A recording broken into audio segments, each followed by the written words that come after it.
Good morning, Chairman. We're now live. Thank you. Good morning, everyone. Welcome to the formal meeting of the Community Safety Scrutiny Committee. I'm Councillor Alan Woodruff, the Chairman of the committee. On my right is my Vice Chairman, Councillor Neil Carey, and on my left is our Democratic Services Officer, Andrew Warnes. We also have present in the chamber our scrutiny officers, Tracy Johnson and Hannah Colclough. I would like to begin with a health and safety announcement. There's no fire drill planned this morning, so in the event that the fire alarm sounds, we need to leave the council chamber through the rear doors, out through reception, into the front car park and wait further instructions. The meeting is being streamed live via the County Council's website, and all your comments will remain accessible online after the meeting and can be reported by the media. With this in mind, I would like to welcome members of the public and press watching our meeting today. Can I remind everyone to ensure mobiles, laptops and iPads are on silent for the duration of the meeting? The sensitive hearing loop is now activated. Requests to speak will be collated by the Vice Chairman. If you wish to speak, can you please raise your hand and we will make a note. So we will now move on to the formal agenda. Item 1 is apologies for absence and replacement councillors. Andrew, any apologies? We have received a resignation from Councillor Callum Cook from his position on the committee, with Councillor Richard Davies replacing the vacancy for this meeting only. We've also received apologies from Councillor Ray Whittaker with no replacement members. Thank you, Chairman. Thank you very much. Item 2 is declarations of councillors' interests. Members of this committee are reminded that they only need to declare any relevant interests which have not been declared on their declaration of pecuniary interest form. If you become aware of an interest at any point during the meeting, you can declare it then. Any interests declared will be recorded within the minutes. Do any members wish to declare an interest? No, thank you. Item 3 is minutes of the previous meeting of the Community Safety Scrutiny Committee held on the 30th of September 2025. This is to approve and sign the minutes of the last meeting of the Community Safety Scrutiny Committee on the 30th of September 2025 as a correct record. The minutes can be found on pages 5 to 12 of the agenda pack. With that in mind, do I have a proposer? Councillor Robinson, and a seconder? Councillor Bamford. All those in favour? I believe that's unanimous. And was there an abstention? Councillor Bridgewood. Yeah. Thank you. Those minutes are agreed. Item 4, announcements by the Chairman, Executive Councillor and Lead Officers. There is a visit booked for the committee to visit the Waddington Training Facility on Friday the 20th of March 2026 from 9:30 till 1. This is to allow members to experience the facilities and training opportunities available at the centre and to gain a further insight into the important work of Lincolnshire Fire and Rescue. Do we have any announcements from executive councillors or executive officers? No? No, nothing.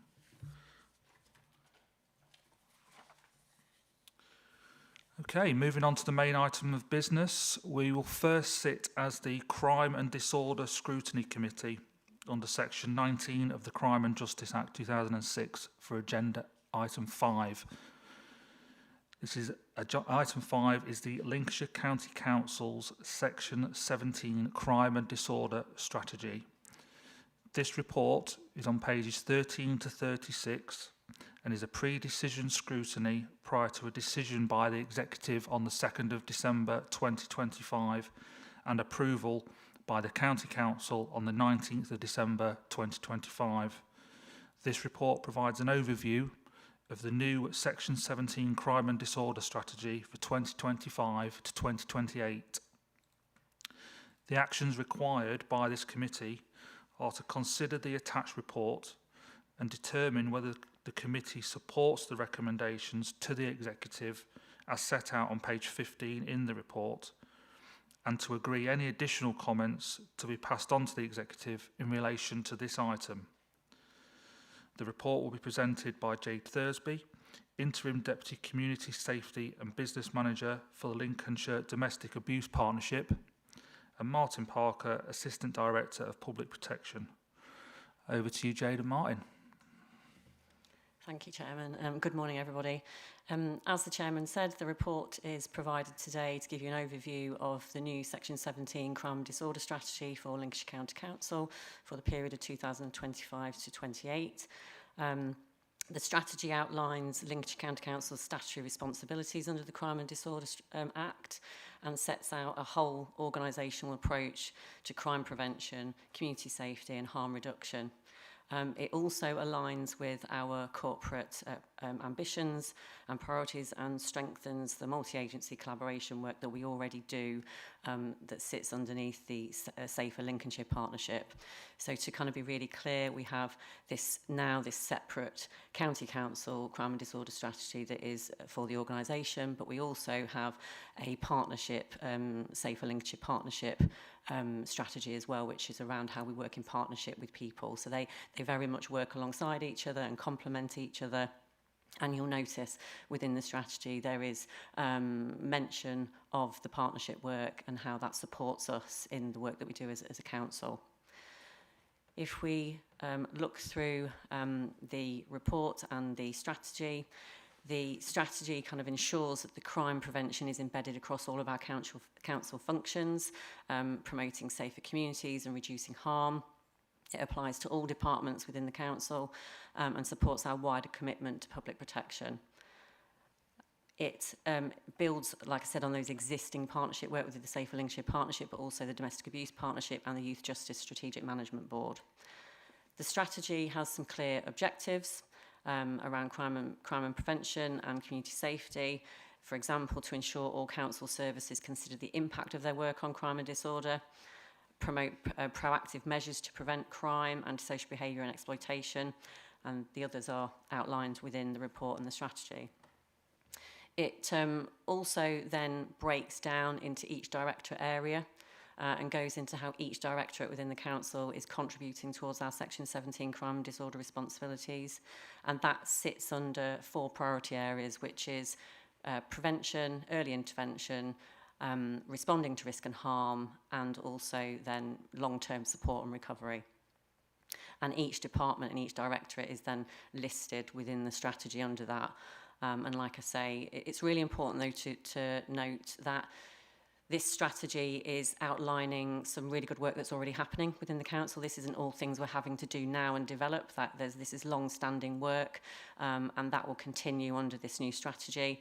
There are some areas for development, and the proposal is to have an internal working group to come together to pull together a prioritised action plan of what we need to work on, and then we'll bring regular reports, annual reports here, giving you an update on the progress of that.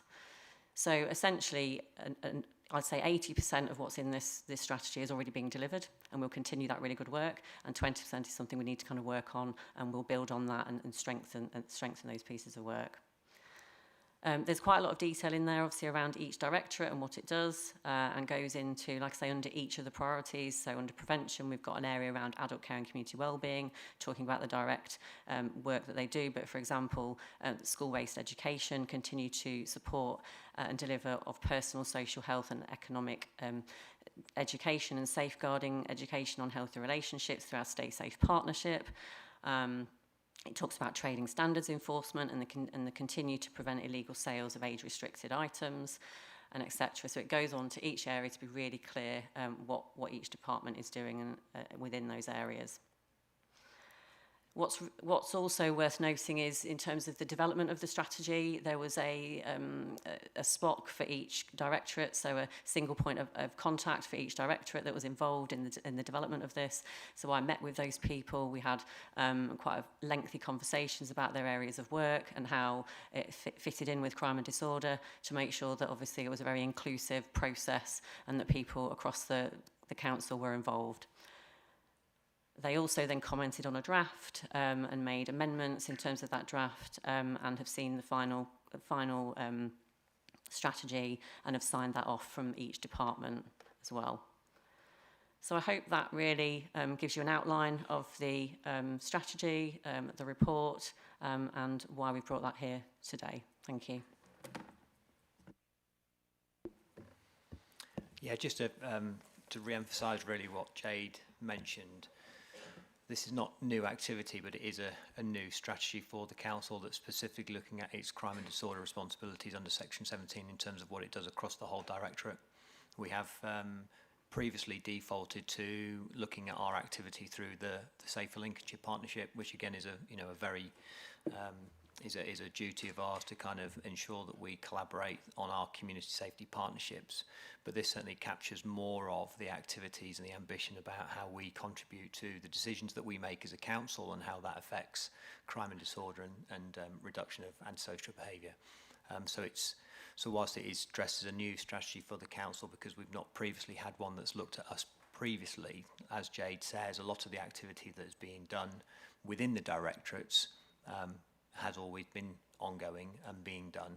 It's just now formally captured, and we can then say, well, how is that now impacting actually on that kind of Section 17 responsibility? So we're recognising we're doing it. Then the work through the next year is to evaluate how that is actually contributing to that crime and disorder reduction. Thank you very much. Thank you, Martin. Thank you, Jade. Right, now I'd like to invite members of the committee to speak on the item. Do we have any speakers? So we've got Councillor Smith. Thank you. Sorry. Thank you, Chairman. I sit on Children's Scrutiny, so I'm rather concerned about the strategy for priority 2, the early intervention, which is currently being done to help identify children at risk of offending. And what support is currently offered by children's services when working with children and families and schools to reduce the offending, and how effective are these services, and will this offer remain unchanged through this new strategy? Thank you. Thank you. Children's obviously doing a huge amount of work in that area. There is the specific Youth Justice Board, obviously, that works in partnership with all other agencies within Lincolnshire to specifically look at those areas. There are initiatives and a whole Future for Me service that obviously works with young people and their families. There's also Stay Safe Partnership that obviously goes into schools and does education work in schools that focuses on supporting people in those areas. It also does cross over obviously with other areas in terms of domestic abuse and the services that we commission around that, and there is a specific service for young people to support them. We don't see any of that reducing as a result of this strategy. It may be that things can align better, that we can work slightly differently, but that isn't one of the main issues or focuses that's coming out of this strategy, and what we need to focus on. It's other areas.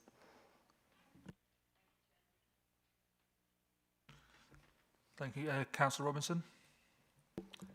Yeah, thank you. Thank you for the report. I think it's really important we have, as a council, a county focus on prevention of crime and disorder in everything we do and alleviate as much pressure on our police service as possible. Regarding the developing action plan, can you provide a specific timeline for when the initial action plan will be completed? And will this committee have the opportunity to scrutinise that action plan before it is finalised? And will we only see it in the annual report? And do you think we need to separate our way of thinking with urban centres like Lincoln, which may face different problems in more rural areas? Thank you. Thank you. So we'd like the first draft of the action plan to be complete by the end of the financial year. So that's the aim, to get all the people across, obviously, the organisation together to pull together that initial action plan. There's no reason why it can't come here. I think it was planned to be an annual report in terms of progress, but there's no reason why that couldn't come here if that was what was wanted. Yeah, absolutely. I think we'll be looking at specific areas, again, working in partnership with the right people we need to. I think the focus, obviously, for this action plan will be our internal response to crime and disorder, but that won't change the work that we're doing in partnership through the Safer Lincolnshire partnership, and that's obviously now very much a place-based focus piece of work where we do get to focus on, an area where there is concern and be very much guided about what's happening in that area, not just a blanket approach across the county. Thank you. Thank you. Councillor Davies. Thank you. Point of process, Mr. Chairman. I've got kind of 3 questions. Would you like me to do them one at a time, or shall I do them as a block? Let's just do them do them one at a time and one after the other. Fantastic. Yeah, okay, I'll start with my first question. The strategy is interesting, but with the greatest will in the world, a lot of it feels kind of business as usual type things. I didn't really read in anything in there that was radical. The one thing I think is missing is some numbers. And it's a theme I feel a mistake we make too often as an organisation is we don't put numbers there. And I know your instinct come back, well, we don't know where we're going to go. We don't know what the depth of the problem is. But I think as a benchmark, particularly for those priority areas, I do think, Mr. Chairman, through you, it would be very useful to have some hard and fast ambition there in terms of what we're impacting. So I wonder whether we could kind of push that through as my first point. Second point, in terms of the action plan, and Councillor Robinson made an interesting point there, and I agree that it needs to be timed. I think it needs to be costed as well. I don't think an action plan that comes back here without costs serves really any merit, because we know what it's going to cost, and in financially constrained times, that's really important. And then a bit more of a boring issue, really. The legal comments section, and I forgot to make a note of the page number, so forgive me, talks about non-compliance could expose the council to legal difficulties. That feels like there's a bit of a red flag there, and I wonder whether or not you could give us a bit more information on that, please. Thank you. Okay, I'll come in on a few of those, and Martin, you might need to help me on some of them. In terms of the business as usual, you're absolutely right. I think really this strategy is about formalising the work that is already happening within the council, because it is a statutory requirement that we have a crime and disorder strategy. So what we're doing is, I suppose, putting that right and making sure that there is that strategy in place that goes through and does outline what we do in this area. And no, there isn't anything radical in there. I think it depends on when we come together as well as a group of individuals to look at the action plan and what that will be and exactly what we need to focus on. I think what's really important, though, is the lens here is about that internal contribution towards crime and disorder. The Safer Lincolnshire partnership strategy is very much focused on the partnership work and what we do in partnership with all the other agencies within Lincolnshire. And there is figures and data, and you get a sense of the real problem within Lincolnshire within that strategy. This is more focused on our internal response and how we can do something as a council as well alongside that. But I take your point. If you want to look at numbers and see numbers, we can get that. It's all there. Everything we do is based on numbers and evidence and all of that. So yeah, absolutely. In terms of costed as well, again, I don't see what we'd need to be doing internally that would cost us anything. It will be more us working together as departments, directorates, to make sure that we are monitoring the work that we're doing, that we are continuing to do the work that we've already set out within that strategy. The things that normally would cost the money is if we want to do a new initiative in partnership with someone, and again, that would be looked at normally through the Safer Lincolnshire partnership work and the other partnership work that we are doing.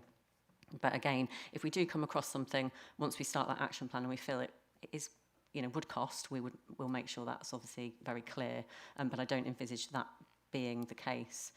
In terms of the legal duty, it is just a statutory responsibility for us to have a crime and disorder strategy for the county council. And I know that legal were keen for us to have that in place, and that's why we've produced it now, and hopefully makes it really clear as well for every person that works in the council in each directorate how they contribute towards this piece of work. And I think that's really clear and really important, that people know their their contribution of work that they're doing to this. So it hopefully outlines that clearly.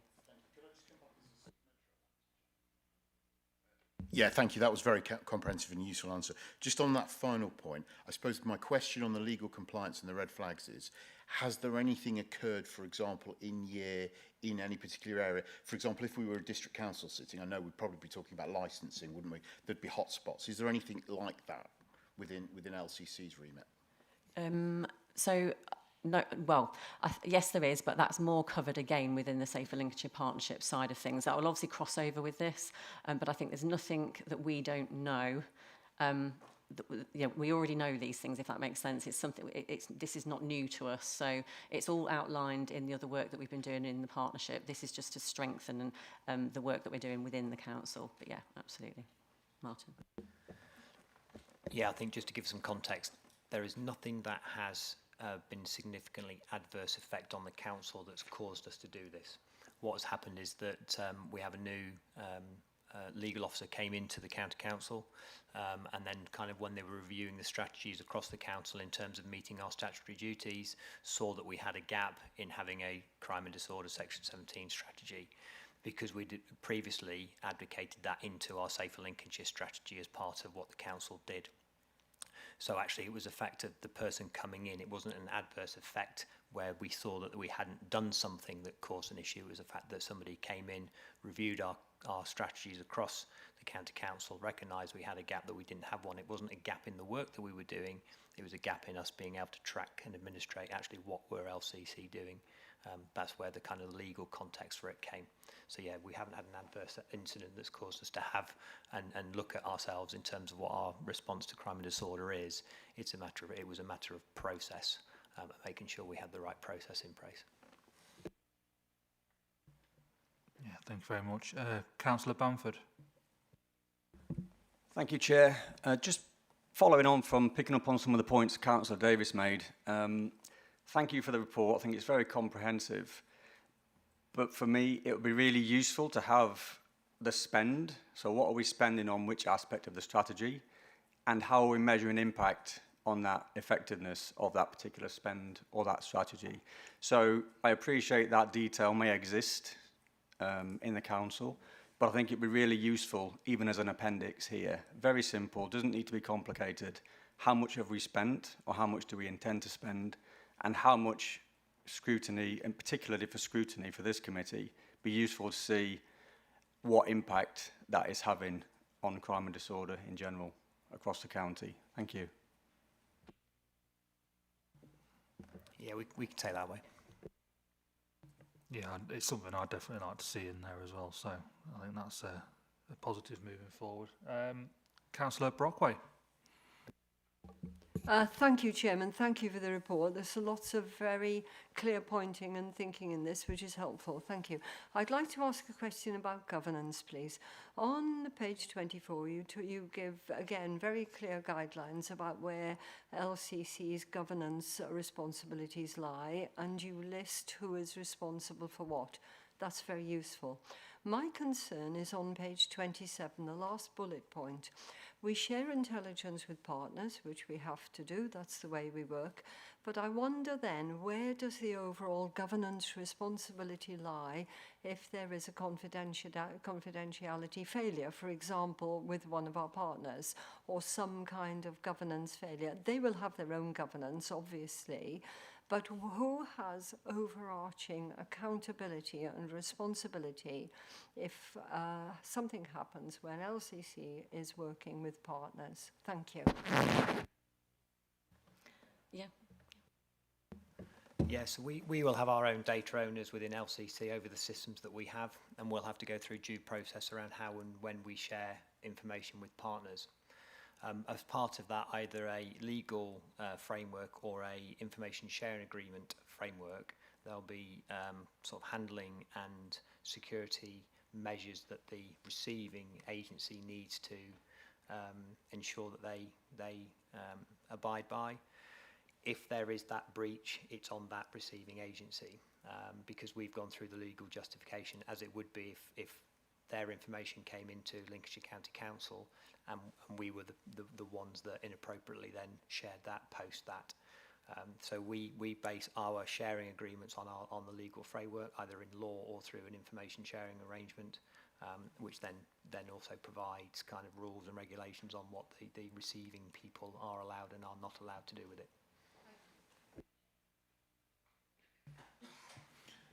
Thank you. Councillor Robinson. Thank you. Just following on from wanting a few more numbers. Beyond simply having secure by design planning guidance, what percentage of major planning applications handled by Lincolnshire County Council for new highways, waste sites or major infrastructure which may have a crime impact over the last 2 years have been formally rejected or required significant modification due to a negative Section 17 crime and disorder impact statement? And how will the new strategy tighten the enforcement of this duty to ensure the built environment actively prevents crime? Thank you. We'll have to go away and find that specific data for you, but we can do that. But certainly knowing that the planning team here within LCC certainly liaise with and kind of are always in conjunction with the design out crime officer that sits within Lincolnshire Police as part of that function. But I'll get you the data for it. But again, I think it's activity that's always happened. We're just able now to put a narrative around it and then say, what's the impact? That's the key thing. It gives us a focus to say, there's, all of the documents and all of the administration that comes through corporate leadership teams and into the exec have a section 17 section that everything and every decision that is made, you have to give due consideration to the section 17. So there's a really good basis already within the county council around that decision making and its view on the section 17. This is just trying to bring everything together to describe that, but we'll get the specific data in relation to that for you. Yeah, that's great. I'd like to say that. Brilliant. Thank you very much. Okay, thank you, everyone. Councillor Bamford. Just to follow up, Chair, if I may, on the intelligence sharing with partners. Can you just explain how that intelligence is shared, whether that's a single central system or if that's a number of systems owned by the various partners, and what safeguards are in place to ensure our vulnerable people or people involved in crime and disorder don't slip through the cracks between those systems? Yeah, as always, I'd love there to be one system. We know there isn't. So there are multiple systems that exist within health, police, local authorities that we do have to make sure that we share appropriately within the law to ensure that we're kind of safeguarding individuals. It's done through the Safer Lincolnshire Partnership sharing agreements, and that can be shared on an ad hoc basis or on a general basis. So, for example, if we are doing a piece of work where we are doing some activity on a place-based activity, the place-based activity of that group and the governance of that group will be shared along that group to kind of problem solve. And we'd expect all agencies to be involved in reviewing and looking at data to ensure that nobody slips through the gap. So that will be a data trawl, then a group collective discussion over the data trawl collectively as a group of agencies, not a data trawl that's handed to one agency and then for them to look through it. It's done collaboratively to make sure that's happened. Where we've got longer term, sharing agreements in either children or adults, again, they're done on specific requests. So if someone is being investigated or something is being looked at or a problem is being looked to resolve, the data is shared with the appropriate people at the appropriate time through the local governance. And that's where that's private information and that specific data. More generalised crime data can be shared more freely where there's no kind of personal data that's done. So it's done in multiple ways, but generally we are operating on multi-complex systems where it's normally manual data trawls and extraction and then sort of insight review from analysts and intelligence teams. Thank you, Chair. I think that's something I'll probably take offline, maybe, and look at it in a bit more detail, because as we see in the press, unfortunately, sometimes when these things do go wrong and those people do slip through the cracks, it tends to be quite dramatic. So I don't want that to happen in Lincolnshire. So I will probably take that offline if that's okay, Chair, and work with the council to see if we can maybe tighten up some of those data sharing agreements or the way we share data to make sure those vulnerable people are protected. So thank you, Chair. Yeah, thank you, absolutely. Councillor Christopher. Thank you, Chair. Martin naturally answered that very well because it almost covered what I was going to ask, but I would be very happy if Councillor Bamford's willing to sort of meet with him with some issues that I've got in my division specifically around that area, because we do have a complex systems breakdown really when it comes to reoffending, certainly where shop theft and addiction's concerned. We've seen a migration of people who are shop thieves moving from the city centre in Lincoln to the Carlton Centre in my division as a result of them being very good actually in the city centre at stopping that where it is with the CCTV and the interconnectivity. And my local PCSO has done an amazing job of trying to bring that together. All the shops now have got their own little walkie-talkies, they're all communicating together, but 12 out of the 13 most prolific offenders in the city are targeting the Carlton Centre and the shops in the northern part of the city at the moment. So, I've done so much research in this, and it really feels to me that there's a breakdown of various elements of governance, but one of the key things is that actually the justice system doesn't want to put shop thieves in prison, but there isn't really a level of support there from what I can see to actually get those people rehabilitation and stop them from repeat offending. So if that's something that he wants to sort of take offline, I'd be really willing to meet with him and share what I've learned so that we can get a conversation around that going and see where it can go. And it feels like this partnership is the right place for that to sit, possibly to learn more and take that forward. So no question, but yeah, thank you. Thank you very much. Well, thank you everyone for your questions and comments. I think we'll now conclude the discussion on the item. So my proposal is that we support the recommendations to the executive as set out on page 15 of the report, and we agree that we'll pass on all of our comments to be included to the executive. So can I have a seconder? Councillor Robinson. All those in favour? Any against? Any abstentions? Thank you, that is carried. Okay, so for item 6, we'll now revert back to sitting as the Community Safety Scrutiny Committee. The item 6 is the update of the LFR control programme. This is on pages 37 to 48 of the agenda pack and is also a pre-decision scrutiny prior to a decision by the Executive Councillor between the 1st and 5th of December 2025. The report seeks approval for the reprocurement of Lincolnshire Fire and Rescue station end equipment and mobile data terminals. The actions required by the committee are to consider the attached report and determine whether the committee supports the recommendations to the Executive Councillor for community safety as set out on pages 39 and 40 of the report, and agree any additional comments to be passed on to the Executive Councillor in relation to this item. The report is going to be presented by David Lynch, the Area Manager for Service Improvement, Prevention and Protection and Organisational Support, and Dan Charlesworth, Commercial and Procurement Manager. Over to you, David and Dan. Thank you, Chair. Good morning, everybody.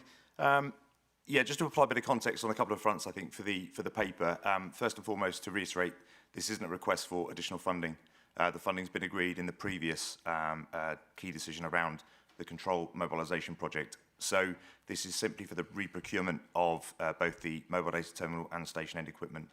So to provide some context, the items we're talking about here, our station end equipment will be the elements that come into play when a call has been made into our fire control system.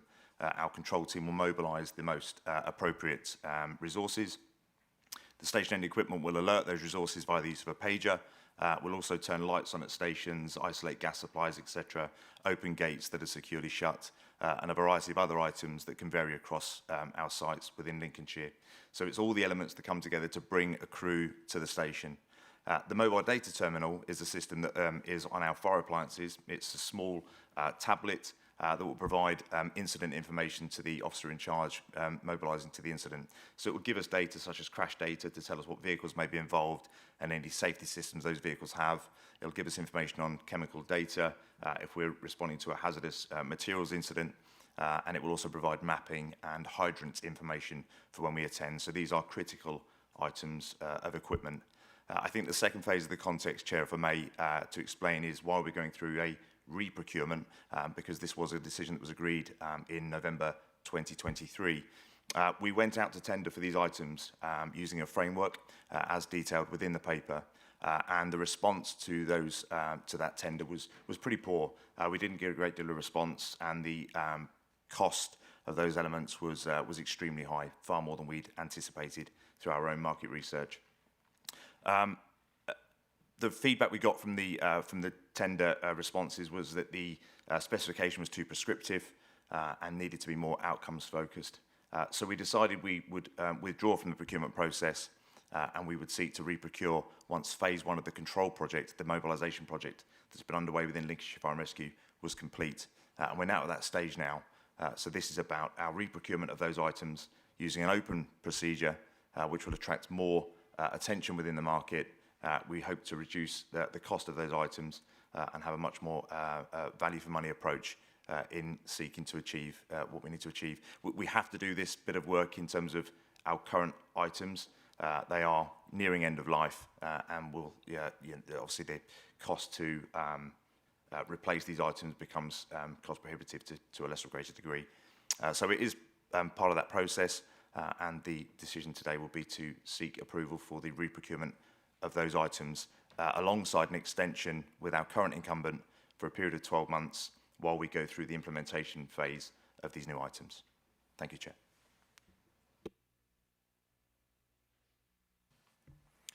Okay, thank you very much. Now I'd like to invite members of the committee to speak on the report. We've got Councillor Christopher. Thank you very much. It sounds like really important stuff. So, you noted that the previous framework tenders received very few responses. So, have we done any soft market testing on the outcome-based specification to ensure suppliers are interested? And what else have I written down here? What would be the contingency? Obviously, April, May 26, that's not a lot of time. So if we fail to attract somebody to sort of take on this contract, what would be the contingency? I know you mentioned 12 months there, but obviously if that does happen, what's the plan in that situation?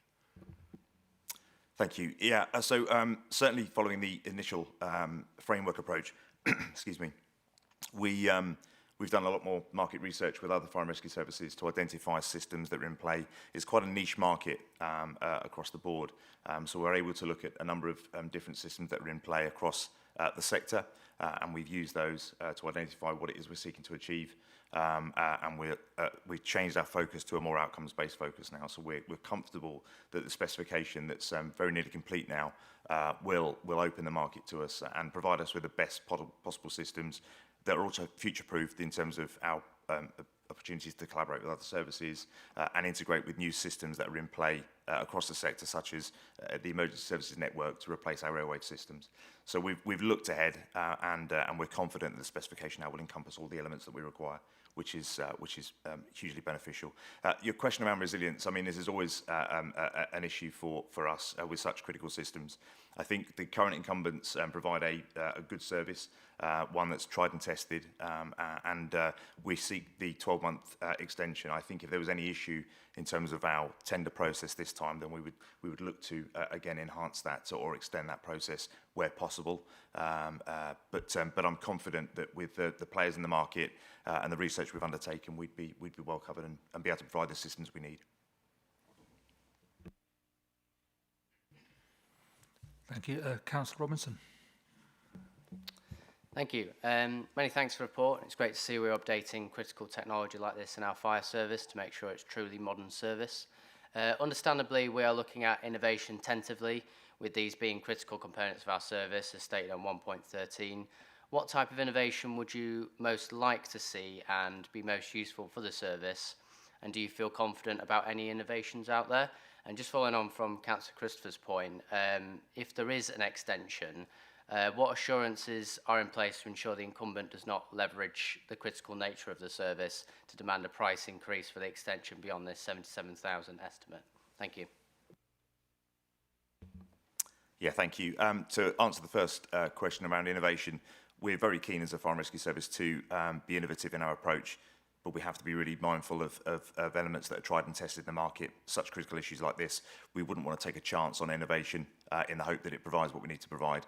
So we'd be very clear about being innovative and one eye on the future, but making sure that any system we implement will be tried and tested and suitable and sufficient. And we do this all the time around elements and items, and we work collaboratively with other services to ensure that any new system, we've got evidence that it's been used and it provides what we need it to provide. So there's assurance to the committee that that would always take place and would be precedent for us, or set a precedent for us. With regards to price increases, I don't know if Dan what's coming at this point. I think again that would be an issue for us. It is quite a niche market. There aren't many companies providing these elements. Multitone, as we've discussed in the paper, is a market leader across station end equipment. But we will work with those suppliers. We've got a good relationship with them, and we would seek to mitigate against any of that where we could. I would probably just add that we would look to do commercial negotiation. Obviously, we've got the price. You know, it's one of those things, isn't it? We would leverage our understanding. We would want to ask for information about their cost increases and things like that. So yeah, it would be a commercial negotiation because it is a out of normal procurement process. Thank you. Councillor Davies. Thank you. Good report. I appreciate the detail you've gone into. It seems, if I'm reading it right, that we've taken the one contract, you split it into two, one for about £1.5 million, then the software, separate contract for about 630. Did those figures include all of the works required to be done on the stations and the headquarters, or are you picking that up in your internal budget? And then my second question, really just coming on from what other colleagues have said, in terms of the implementation, this is such a, the last thing we'd ever want is somebody ringing and nobody picking up the phone. It'd be nice to know what is, a bit more detail about what the plan is for implementation, forgive me, and then transition. And, I assume we don't turn off the old system until the new one's absolutely thoroughly kind of bedded in. Yeah, the assumption they're absolutely right. We've ensured that the system is effectively bomb-proof before it goes live. We would run a period of UAT testing. We would where we load the system to ensure that it's right and appropriate. I think it's important to point out that the most critical element of mobilising crews to incidents will be the control mobilisation function, which has now thankfully gone live in the last few weeks, both at Market Raisins as a secondary control and our Netherlands site. That's the bit where we receive calls into the centre and then push them out to mobilise appliances. There are primary, secondary and tertiary elements to that. So that if the primary system fails, we result to our secondary and subsequently tertiary systems to ensure that we've got that resilience. And that can include something as rudimentary as a snowball effect of a telephone call to the watch commander to then call other crew members that are available to respond. So it's a very tried and tested system. We're very confident that it works, but clearly that would be at the forefront of anything we do to make sure that before we go live with anything, we've tested it thoroughly and we're confident there'll be no impact on the communities of Lincolnshire. That's critical to us.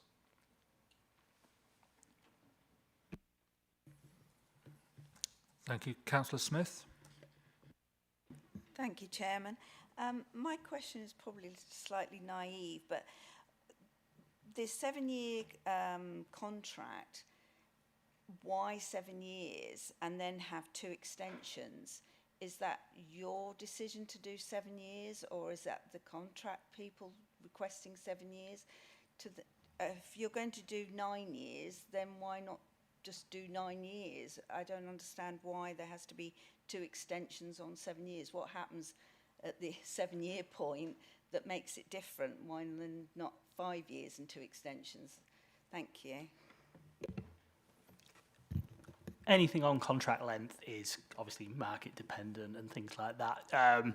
So something, IT firms, cost of development, et cetera, we have discussed some of that already with the market in terms of what's attractive to them, where's that balance of risk, etc.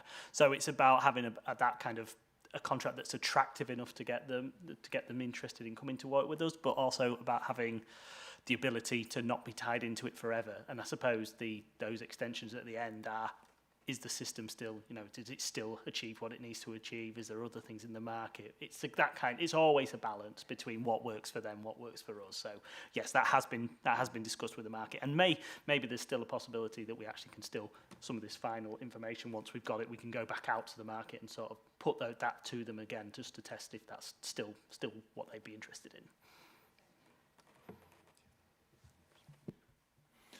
Councillor Bamford. Thank you, Chair, and thank you for the report. Very comprehensive. Thank you. Just picking up on the equipment dominated by a single supplier, as is mentioned in the report, Multitone. And what I'd like to understand is, you say you work with other authorities in the same sort of field. Is there been any sort of discussion or collaboration between forces or services to try and capitalise on that single main supplier? Because if multiple authorities are using the same software and same technology, there's potential there for cost savings if you're all using the same supplier. So I appreciate you may or not have the figures or information to hand, but just whether that's been considered about clubbing together basically with other authorities using the same supplier to try and reduce those costs down. Thank you. Yeah, thank you, Councillor. Certainly that's, again, a key component of our pre-market engagement, is to engage with other services to see if anyone is at the same stage as us in the process. And unfortunately, it never normally aligns. We always seek to achieve a collaboration. We've certainly done that through the control mobilisation project with the likes of Humberside and Avon, that we're in ongoing discussions with, that will create additional redundancy should our systems have any issues at any point. Unfortunately, with the station-end equipment and the MDTs, they are quite unique to services, and nobody at the moment is in the same position as us around going out and procuring those systems. What we do have very open conversations around is the cost of those systems to implement in other services, and we can use that as leverage when we have a negotiation with the companies that we're working with. We understand what the market looks like, we know what's been charged before, so I think that does benefit us slightly, but certainly in terms of economies of scale, where we can we will, but it's often difficult to align the stars.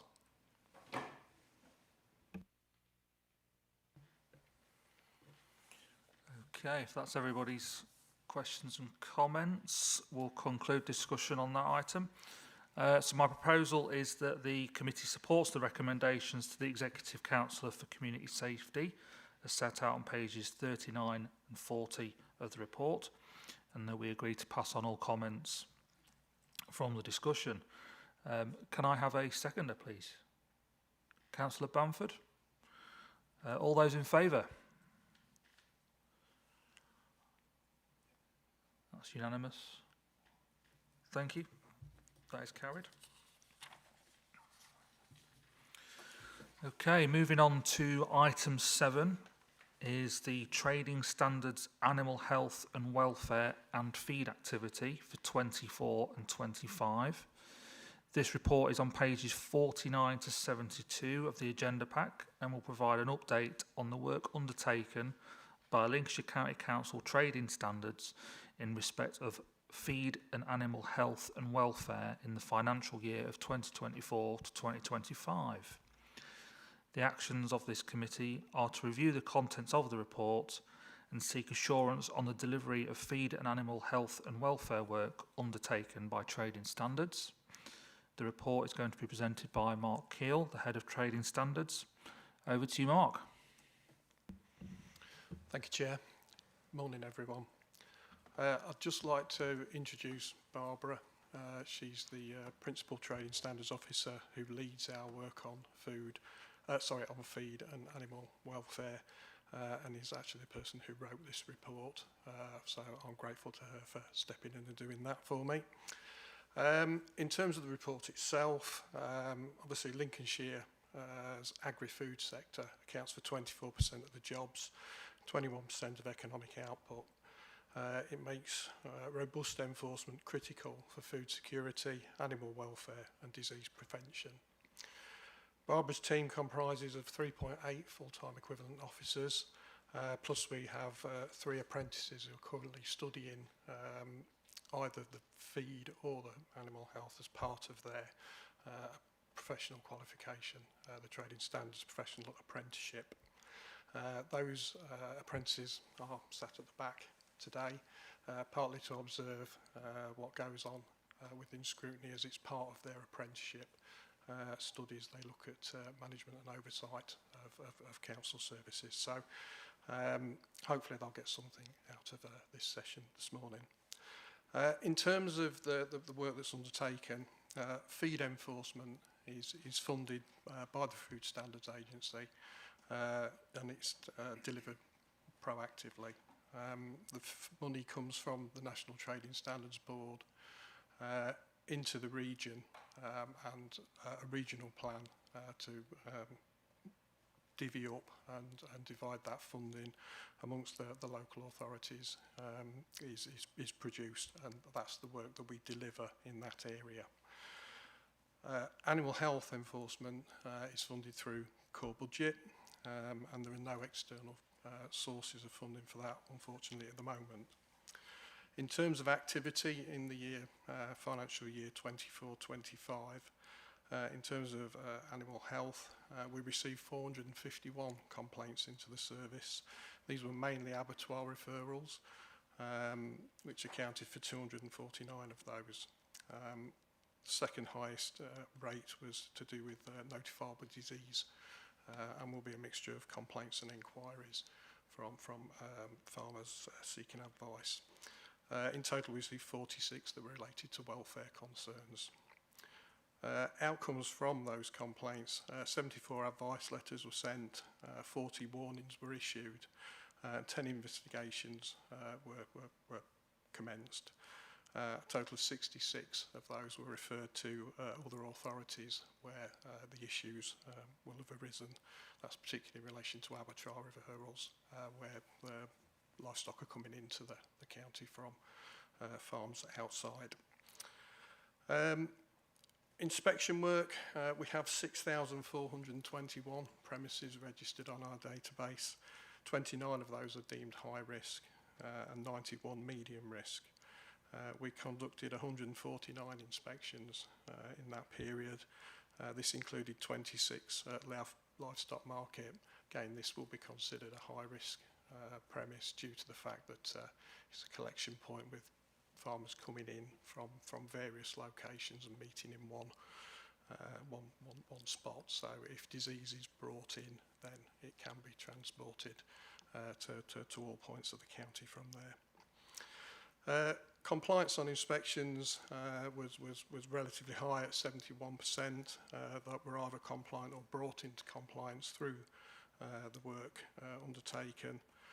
29% remain non-compliant. That can be for a variety of reasons.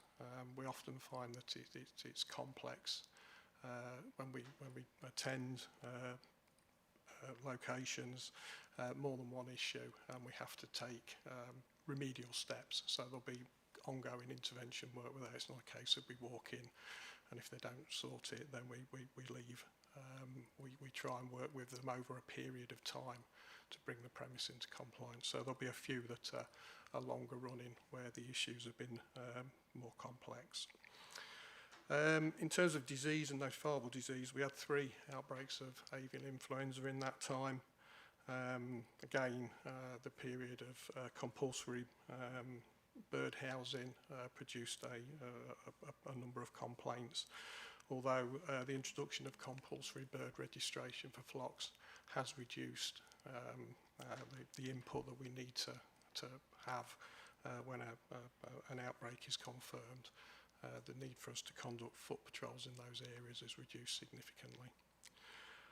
We also had 13 cases of blue tongue, which did result in a high number of inquiries for business advice. And we also have 2 bovine TB hotspots within the county. Although our work is generally to do with enforcement of restrictions there, we did have one serious breach that we needed to investigate. So the feed work, as I've said, is fully funded. The programme last year included 98 programmed inspections, and we had to carry out 35 follow-ups on top of that, so 133 premises were inspected. Compliance is again relatively high at 83%, just 17% there with ongoing work. We only received 26 complaints in this area. These mainly relate to pet feed hygiene and labelling. We had 98 requests for advice. 41 of those were new feed business registrations. So the new business is registered with a local authority, and it gives us a chance to provide some advice at that stage. We also took 14 samples of animal feed products. There were no adverse results of those. The total income from feed work in that area, we received £55,000 for the Food Standards Agency funding.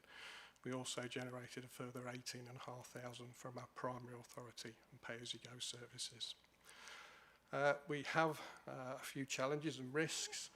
We have lost one of our officers, and the training demands do reduce some of our capacity to carry out inspection work.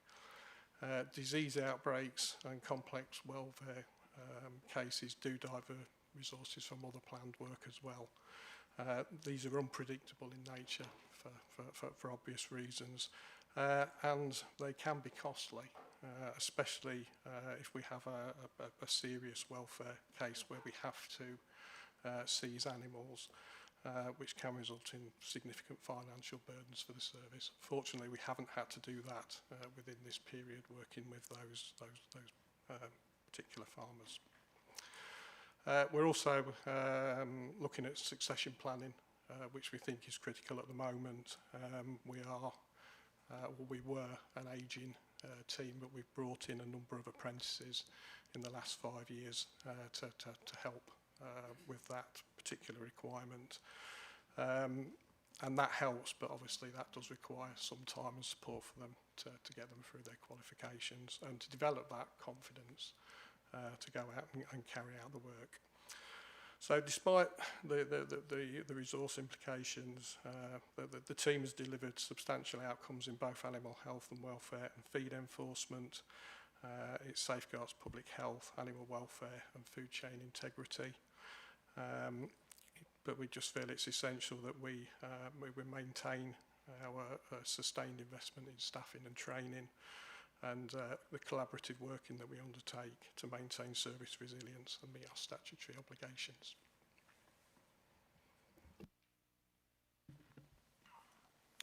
Thank you very much, Mark, and thank you, Barbara, for the report. I'd like to invite members to pass comment and questions. We have Councillor Robinson. Thank you for the report.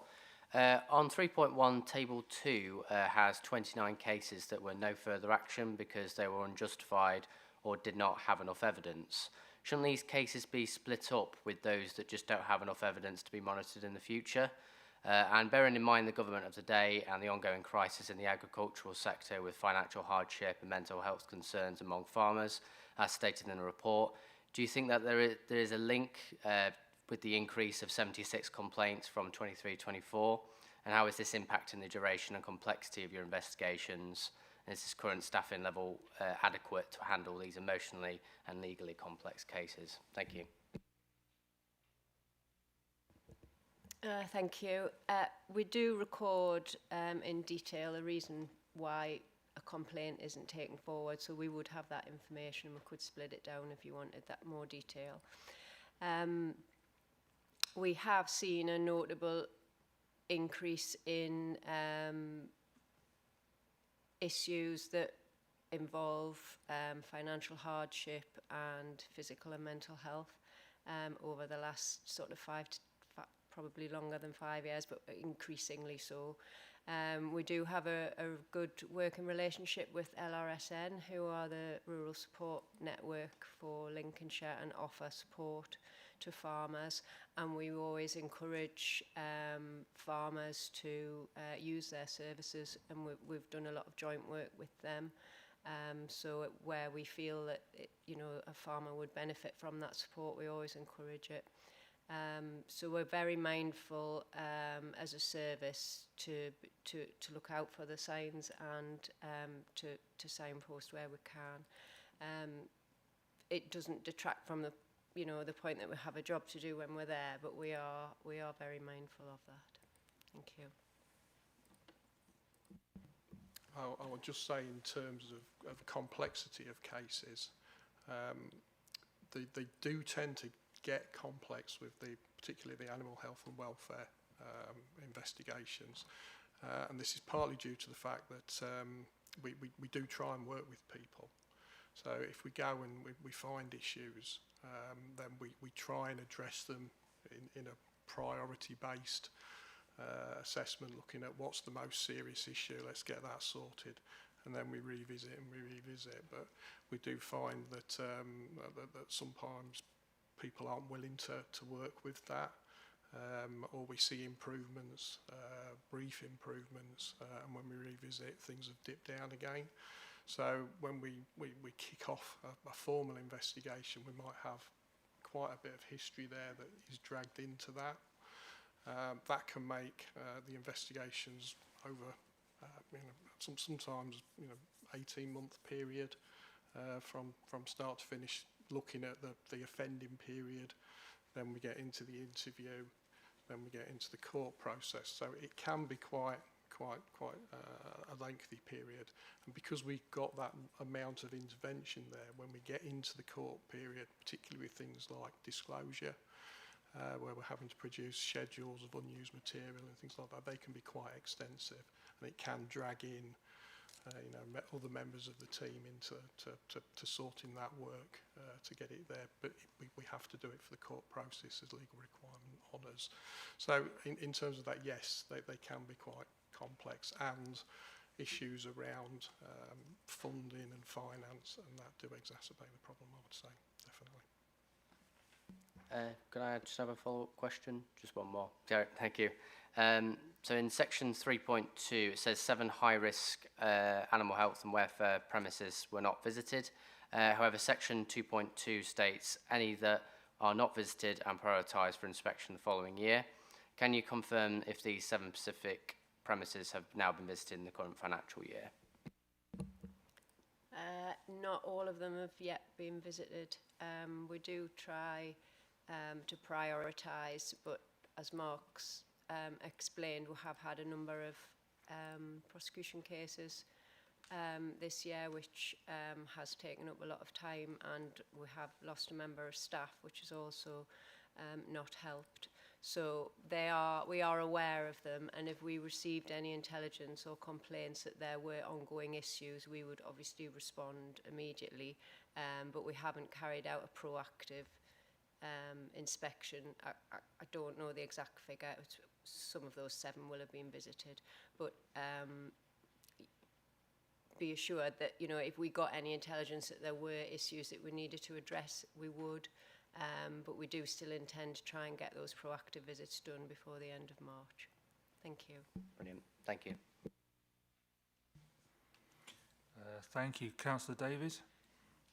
Yeah, thank you. I mean, this is a really important area of work, probably one of the oldest, longest standing for local councils to be involved with. So thank you for all of your efforts, and welcome to the visitors as well. I suppose one of my queries is, in terms of the 451 complaints, does that include your OVs, your visit inspections, and your public complaints, or is that just public complaints? And if so, this is quite a big increase, and it all seems to be coming through the AB referrals. I'd be surprised if that was happening. That doesn't feel natural to me. Excuse me. Sorry. So the complaints are from other partner agencies, members of the public. It's all sort of inquiries into the service of that area. One, like you've mentioned, one of the big areas that we've seen an increase in are the abattoir referrals.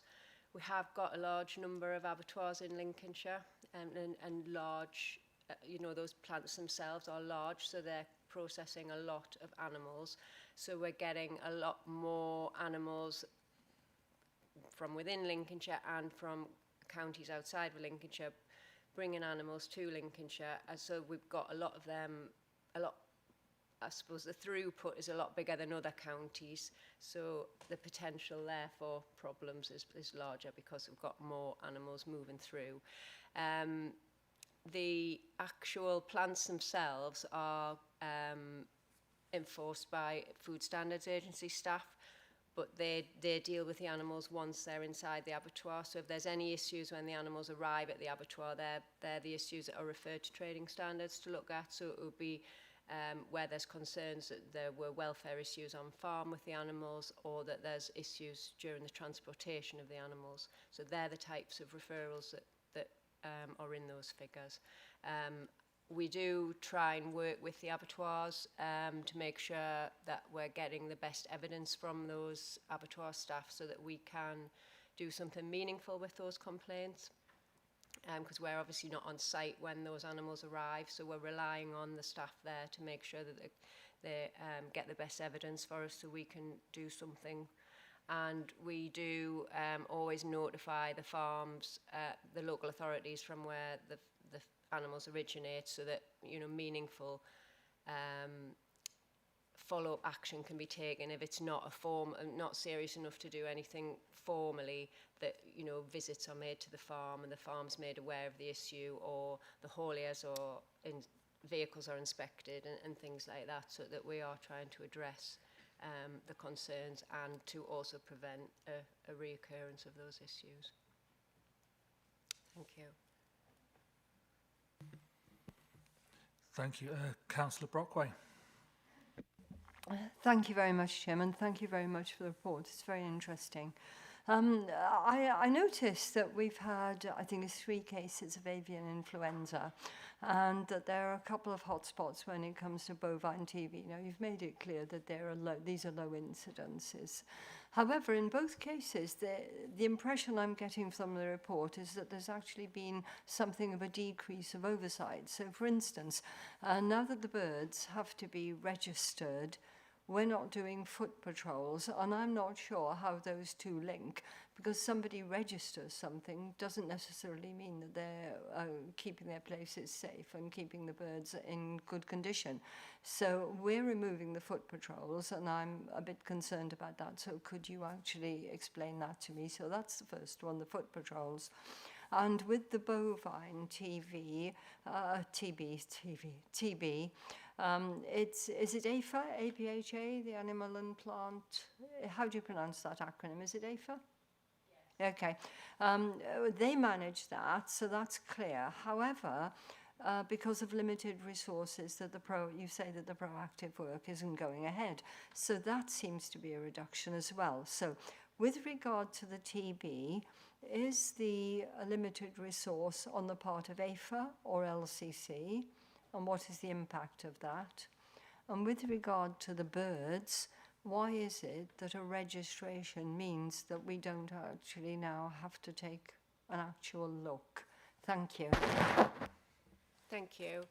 So all notifiable diseases, the Animal and Plant Health Agency are the lead agency, so they have the overall control of controlling the disease, and as a partner agency, we're there for the enforcement. When it was not compulsory to register all birds, the purpose of the foot patrol were to identify any bird keepers in the controlled areas. So when a disease happens, they put restrictions in a up to a 10-kilometre zone around where the disease is, and all keepers in those areas have to make sure that their birds are inside, that they're recording movements, that they're recording deaths, and that's basically to monitor disease spread and to make sure that any further cases of disease are picked up and dealt with. So when it wasn't compulsory to register birds, we used to visit every property within the zone to ensure that anybody who had birds were aware of the disease restrictions, and FHA were aware and could visit them and carry out their inspections. So now that legally everybody is required to register their birds, in principle we should know where all those keepers are so that we can use other methods to contact them. All registered keepers will receive updates from APHA if there's a disease outbreak, so they will be given that information, and APHA will then carry out the visits that would have been undertaken previously through our work. The fact that we're not doing foot patrols doesn't mean that we're not doing work to promote that there is a disease in the area and this is what you need to do, and part of that message is if you've got birds and they're not registered, this is what you need to do to register them.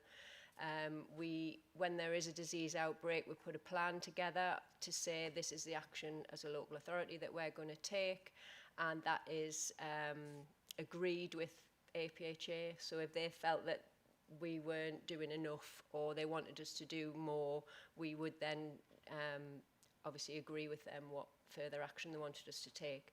So we've had 5 cases in this current season, and the main area of our work is promotion through social media and media of what the restrictions are, where they are, how that affects you as a bird keeper, and again, like I say, how to register. So the fact that we're not foot patrolling is because we know where the keepers are. Yes, there will be a small number of people who haven't registered as they should.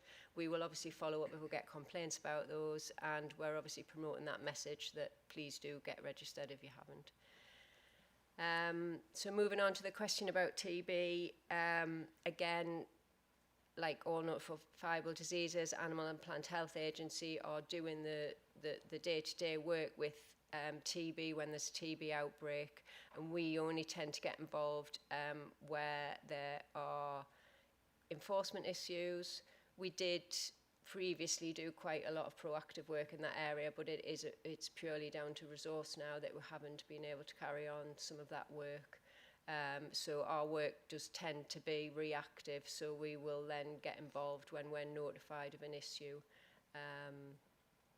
So yes, it unfortunately at the minute that's down to LCC resources, and that fact that's not being carried out. Thank you. Thank you. Councillor Christopher. Thank you. The report creates a pretty stark contrast between feed enforcement, which is proactive and seems relatively well funded, and animal health, which has got no direct funding, and I think it was described in the report as predominantly reactive. Yet we've got 29% non-compliance rate in animal health and have missed 7 high-risk inspections last year, which, given that animal health is unfunded and reactive, unlike the feed programme, are we effectively waiting for a major welfare scandal or disease outbreak before we find the resources to be proactive? And with nearly a third of the premises we did visit being non-compliant, are we confident we're not missing serious issues at the thousands of premises that we haven't visited?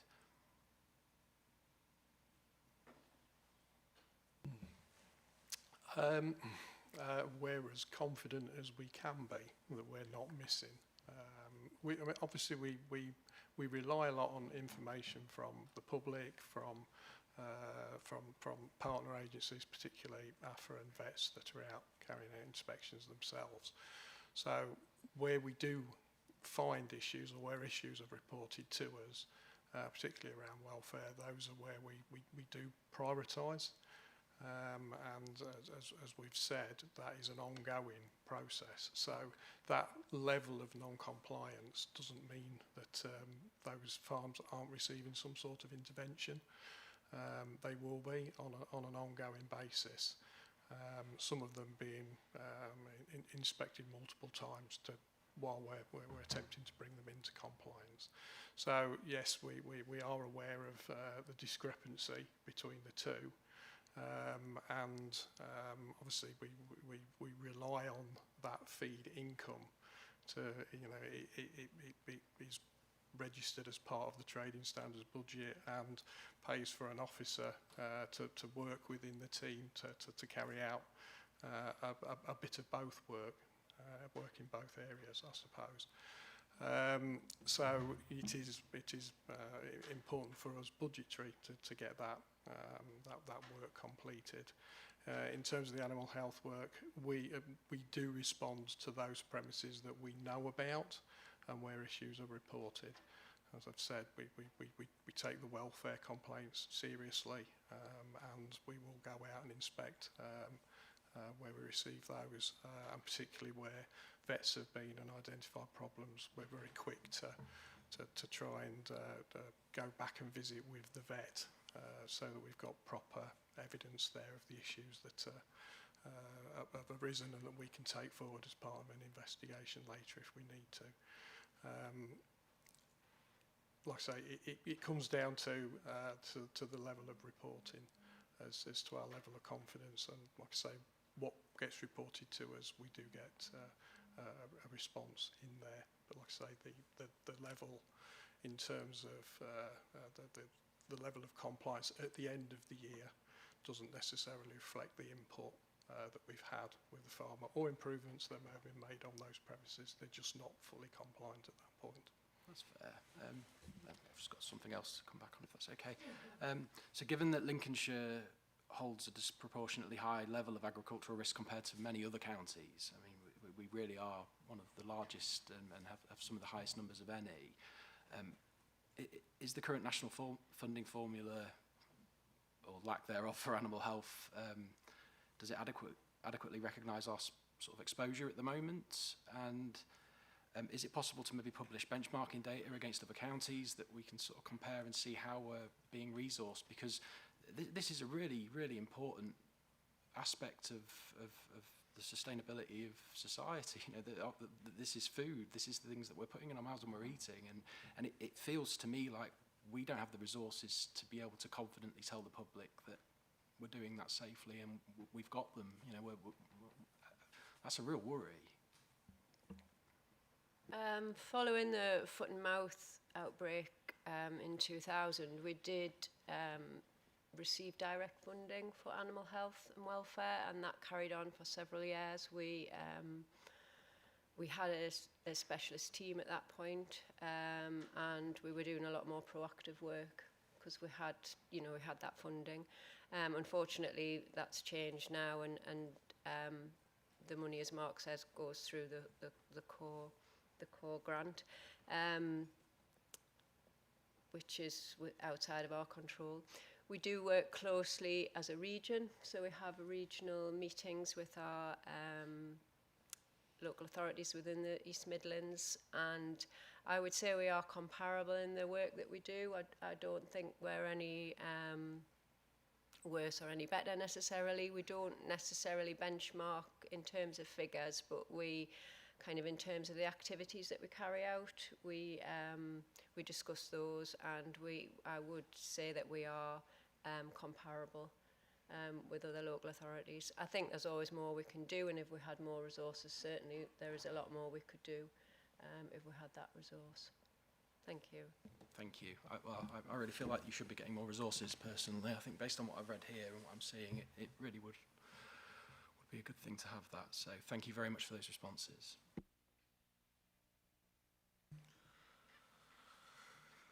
Okay, right, thank you very much, everyone.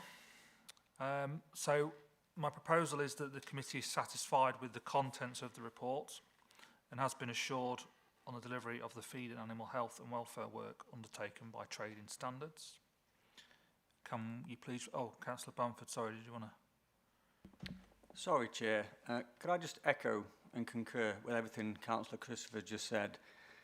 And can we agree as a committee to take this forward and see if we can look at this funding? Because as you can see in the report, we are a significant strategic county for agriculture and food. And I think it's really important that we push for that additional funding where it's required to allow these fantastic people to continue their work and give that confidence to the public that we are doing that work. So if that's something we could take forward, perhaps, Chair, and see what we can do to pressure for that additional funding, that would be appreciated. Thank you. Yes, certainly, I would agree with that. I think from the point of this report, then I'm satisfied with it. But yes, I think moving forward, we do need to look at something offline and push forward with this, because yeah, it's vitally important. More so, I think, in Lincolnshire, just for the percentages that we process here compared to nationally. So based off the report and what we've heard today, are we satisfied? We raise our hands. Any against? And any abstentions? Thank you, that is agreed. We're now just going to have a 10-minute comfort break, so we will restart at, we'll say 11:30. Thank you.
Thank you, everyone.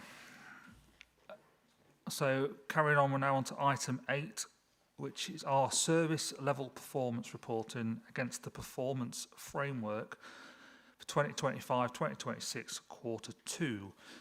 This is on pages 73 to 98 of your agenda pack and summarises the service level performance against the performance framework for 2025 to 26 as at quarter 2.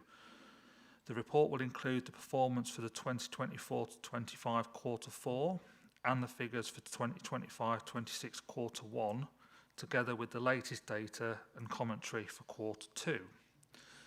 The actions required by the committee are consider and comment on the community safety service level performance for 2025-26 as at quarter 2.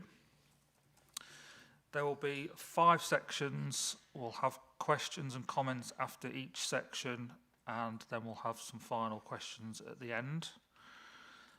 The report will be presented into the 5 sections as follows. Fire safety, presented by Ryan Stacey, the Assistant Chief Fire Officer. Emergency planning, presented by Ian Reid, the Head of Emergency Planning and Business Continuity. Safer Communities, presented by Martin Parker, Assistant Director for Public Protection. Coroners and Registrations, also presented by Martin Parker. And Volunteering, presented by Christopher O'Rourke, our Head of Communications and Engagement. We'll start with, over to you, Ryan, to start us off. Yeah, thank you, Chair. I'm going to take the report as read. I will go through a couple of the main points. The members of this committee will notice that we are performing well in response to our average response to dwelling fires and all other incidents. It should be noted, however, that we do recognise that we are slower than last year, but we do meet our performance target at the minute. An area where we are not performing so well is in regard to building regulations consultations. So we are statutory consultees for planning and building regs applications. Our target is we will meet that statutory guidance, which is 15 days turnaround. We will meet that on 100% of occasions. We are currently not meeting that. We are currently meeting it on 91.9% of occasions. So there are 22 applications where we have not met the timeline. That does not mean that we've not made a response, but it means we've not met the 15 days. We are currently training a number of additional inspectors to work through that pathway to become competent in responding to those building regulations applications, specifically the more complicated applications as they come through for us. Happy to take any comments. The only other thing I would remind the committee, it does cover it in the report. As Area Manager Lynch mentioned earlier, we recently cut over to a new mobilising system. When that went live, we needed to protect the data relating to the fires that we were attending. So we closed our instant recording system in the background. And then when we went live, we cut over to the new data. And then a couple of weeks later, we then went back and worked through all that data. That process has now been completed. Unfortunately, not in time for the data to be live for this report. So currently, there are a number of measures, response to anything relating to the attendance of fires. So is only quarter 1 at the minute. Everything else is quarters 1 and 2. When we report in quarter 3, we will report all 3 quarters. We'll be back up to date. I have had a look at the data. There's no significant changes to the areas relating to fire in terms of our performance, but we'll be able to report all of that at quarter 3. Thank you, Ryan. Any question, comment? Councillor Brockway? Thank you, Chairman. Thank you ever so much for this report. I just wanted to give a bit of feedback rather than ask a question, if that's okay, Chairman. On page 77, you give details about the percentage of home fire safety visits. And now somebody in my ward received one of these home fire visits, home safety visits, and they were given instructions that they should not run their machinery overnight. Now, people know not to run a tumble dryer, but these people didn't know that it wasn't good to run washing machines and dishwashers overnight. Consequently, they stopped because of the information that was given, but you've got that you're sort of a little bit above your target. I think you're further above, because since coming across that family who were given that advice, I've been involved probably with the same conversation with them telling about half a dozen other families and all saying, oh, actually, I'd better not do that. So these safety visits are hugely important and further reaching than your targets are actually showing. So thank you for that. Thank you, Chairman. Councillor Davies. Thank you. First point, probably for Dem Services. I can't get the link on the front page of the report to work to dig into the underlying data, which would have been useful. I may be doing something wrong, forgive me. Two questions, really. One is on the building regs response, on the planning responses not meeting 15 days. Do you know what your average day is? And my second question, on page 80, where we're talking about fire casualties, if I'm reading it right, 5 of the 13 were not known. Does that mean you don't know who the casualties were, or am I misreading that? So in response to your first question, I don't know what our overall average is, but I can commit to coming back to the, be useful. Thank you. Board with that information. I suspect it's us not knowing the ages, so it relies on us getting information about that casualty, and there are occasions clearly where the individual's conveyed to hospital quicker than we can ascertain age, and we're not able to get it from hospitals, etc. So what I'm hearing there is it's the fire service. I'm assuming we, body corporate, the world knows who these people were. Correct. Just they weren't anonymous people. Yes, no, died correct. Tragically. Yeah. Thank you. Thank you. Councillor Bridgewood. Thank you, Chair. What's the reason for so few petroleum licensing inspections in this quarter? And is it realistic to expect to reach the inspection target by the end of the year? And following on from that, given the switch to electric vehicles, will, in the long term, petrol licensing inspections switch to EV charging point inspections? And is there anything in place to sort of regulate those? So in response to your first question, the number is so low because we've prioritised other areas. So we had a number of inspectors that weren't, so the people who do the petroleum licensing inspections are the same group of individuals who do our fire safety regulatory work as well. We are training a number of people in that area. We are quite limited. We had a group of people leave the organisation, so we do have a skills gap, and we were reprioritising the work of the number of individuals doing the petroleum.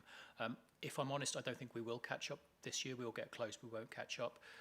But the inspections will roll over into next year. So they are within their inspection period, but we would normally undertake to do them spread out over 2-3 years, which just means that we'll push some of this year's workload into next year and reprioritise accordingly. In response to electric vehicles, I don't know what the regulatory requirements are for EV. I mean, clearly, from a petroleum basis, we are a reasonable fit to do the audits on that. From an electrical perspective, we possibly aren't, because that will be probably an electrical, someone who's qualified in the electrical regs rather than it being a fire safety thing. So I don't think we would necessarily be a natural fit for the understanding of that regulatory end of things. Thank you. On that side, I was thinking more in terms of sort of the layout and stuff like that, because the same would apply with petrol stations. It's sort of, you know, where the pumps are, and obviously it's not an enclosed area, so it's the sort of looking at the site in terms of the proximity of vehicles to each other, the chance for, if there was a fire, for a spread, access and egress points, that sort of stuff. So I think you would be in the right position. So we would be at a planning stage. So when those installations are planned and built, then we would be able to apply guidance, and that'd be national guidance that we'd apply around the siting and suitability of them.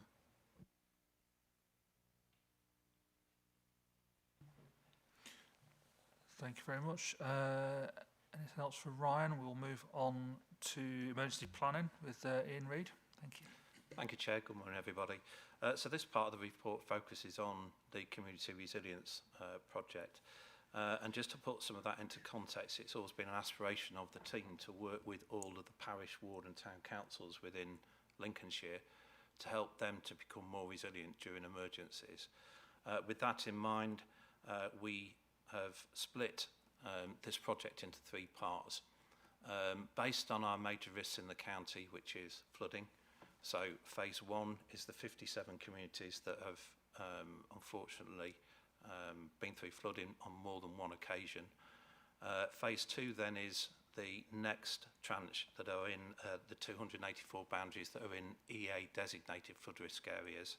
And then tranche three is the 177 that are left of those councils. While it's based on our major risk of flooding, it's not just around flooding that they develop the community resilience plans for. They can be used for anything, and a little bit I'll explain about that. So this project started last year. Out of the 57 parishes in those higher risk areas, 17 now have plans. 36 are in development or are part of the programme, and 4 have refused and have actually stopped us to, don't want us to contact them anymore. They're Cranwell, Skegness, Brantbrut and Surfleet. All of them have flooded before, but this is a voluntary programme. We can't make communities have these plans. Whilst we encourage them, we liaise with our local contacts, our district elected members, county elected members, and all of our volunteer groups. This is a voluntary thing.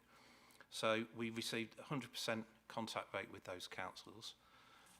It is a massive project. There's 518 civic boundaries within the county. If you then add ward and town councils to that, 544. So you can see the size of the project.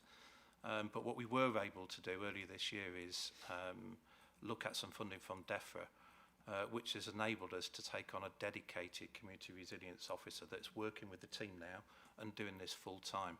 And you'll appreciate that a lot of this work has to be undertaken in the evenings because most parish councillors are at work in the day. We can do some of this in the daytime, but most of it is done in the evenings. We always knew that Q2 would be slightly slower because this officer is now making contacts, creating the database of exactly where these parishes are. And one of the other things we're doing is working with fire, police, the Environment Agency and our floods and water team to make sure instead of there being 4 visits to parish councils, we can probably do it in 1 visit and publicise each other's projects as well, which is better use of our resources as well. So overall, we've got a 77% out of those 3 tranches of contact rate. We fully expect that to improve because this new officer is now looking at holding quarterly engagement days at all the district councils where parishes can book in. We can give them time slots, work with their plans, and then go through the programme. And just to give you a quick idea of what the programme is, on the website now we've developed a template for communities. They can fill it in, send it to us, we have a look through it, send it back to them, and then we do some training with them. So we look at the plans, we look at the risks for their areas, and then once they've been through that training and an exercise, we give them an equipment box that they can use for their local communities. What I would like to say about this programme is it's the most developed in the UK at the moment, and later on this week we've got Staffordshire and Northamptonshire coming to look at how we're undertaking this project. And also we're starting to see the benefits of it already. So the last 4 incidents we've had 1 flooding and 3 that have been concerned with precautionary evacuations due to bomb threats or the discovery of weapons. We've had community groups in those areas. They've been able to help us with those evacuations and let the emergency services and the military bomb disposal teams concentrate on other areas of the response. So around about 25%. This officer we've got for 3 years. It's cost neutral to the county council at the moment because it's all DEFRA funded, and we are looking to extend that if possible. Happy to take any questions. Thank you very much, Ian. We've got Councillor Robinson. Thank you. I think it was a great site visit to the County Emergency Centre on the 15th of September and introducing us to the Lincolnshire Resilience Forum. I tried to push this to some of our parish councils, but there was either a dead silence like in Saltfleet all the parish councillors expected they would be the only ones who would volunteer, making it more of an extension of parish council responsibilities in a separate entity. Can you assure me that the 77.4% engaged with have pushed the benefits to the general public who don't already volunteer on the parish council but already help those within the community? The target for completed community emergency plans in high-risk flood areas is 90%, yet the actual performance is stagnating at 30% with no progress since Q1. Is a 90% target realistic for this financial year, given we're already halfway through?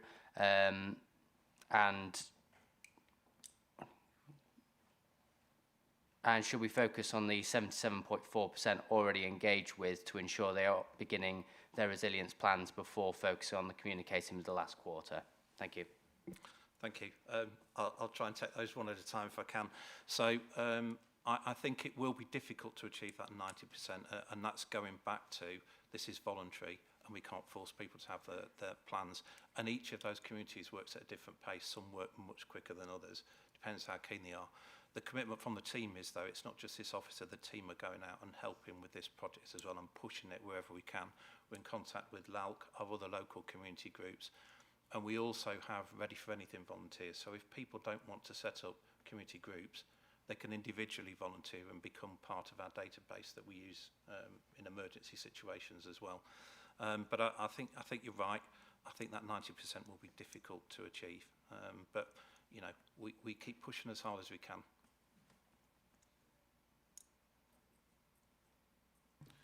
Thank you. Councillor Christopher. Thank you, Chair. I've already raised this once, I think, in this committee, or I touched on it, I think 3 or 4 meetings ago for some reason or another. I have a concern over this based purely on the fact that it's parish-led or it's a parish-centric model. I was contacted by the team about 1.5 years ago, and they asked to meet with myself and the other district councillors responsible for Abbey Ward, which has got Stampend in it, which is one of these areas where there is a known issue with flooding. And we went through some training. We went on Teams and had a meeting with the team that were trying to get us to sort of get people involved in the community. But we've got a couple of issues there. One is that Lincoln as a city doesn't have any parishes. It's the parishes are sort of unitised in with the city itself. We don't really have any community groups. I mean, in 2017, the district council got rid of 7 of its 8 community offices, so they've gone as a result of austerity. And equally in Stampend as well, it is one of, I think it is the most deprived area in the city, or the second most deprived area in the city, based on the new deprivation figures that have just come out. And it's very hard to get people that are struggling to come out of their homes and to actually act on things. And even where we've got the locations where people have been impacted by the flooding over the last few years, which has been pretty much an annual event around the tower block there, those individuals just don't have the time or whatever else to get out and actually get involved in these situations. So I know myself and my fellow ward councillors were more than happy to do that, but again, we're busy. We've got so many things and so many draws on our time. It's very difficult to do that, and I think it's quite a responsibility to take this on as well, individually as councillors, when really the desire is to try and get more engagement out of people. And I can't help but think that actually, because it's been designed as a parish-led model, feels like it's not for us almost, and it's great to hear that there's now a single point of contact that's actually leading this, and I don't think that was in play last time. So I would be very keen to sort of meet with that person and maybe touch base again and see where things are going and what their focus is. But this is really important in these communities. We have got areas where there is almost a certainty that we are going to have flooding problems over the coming sort of decades, and in some cases possibly very severe flooding incidents as well. And it's so important that, you know, there's a group that you can point those individuals that are worried or that are struggling towards, that can administer that community voice. And that's my understanding of this, is that those individuals will be able to call into the silver or gold commands and get that update, so you haven't got thousands of calls flooding into the call centres and causing other problems as well. So yeah, I suppose, hopefully, looking at the figures here, the only way is up. So the next time this comes around, we can start to see those small improvements. And I get how difficult it is. Getting community engagement at the moment is very, very challenging. and I'm yet to hear, not just here, but in any of the different committees that I sit on, anyone really to come up with a unique solution to that problem. But it is something that this demonstrates is a weakness, I think, in government overall. So we really need to work on that. Thank you. No, thank you. And Lincoln is an area that we are really trying to do some work in. So through a service level agreement, we provide emergency planning and business continuity to Lincoln and the rest of and the other districts in the county as well. And there's a dedicated liaison officer from the team that works just with City Council, City of Lincoln Council. Especially those three areas, as you quite rightly say, those three wards that have experienced flooding all the time. You know, Carway, Bootham and Stampend are usually on those areas that flood whenever we get widespread flooding. The offer I can make is we're always happy to come out and speak to any of those groups and yourselves and offer any assistance we can.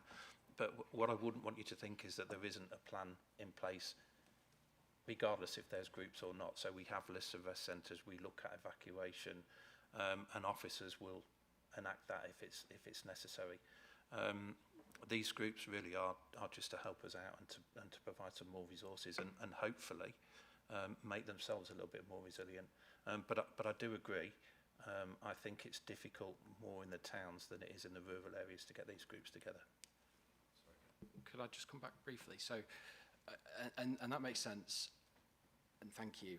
I think the word groups there is an issue for me though, because what groups are we talking about? Because there are no parishes, and this is the point: is that actually the plan here is sort of centred around parishes as a group, and is set up to really cater for the needs of a parish as a group or as a working committee or council.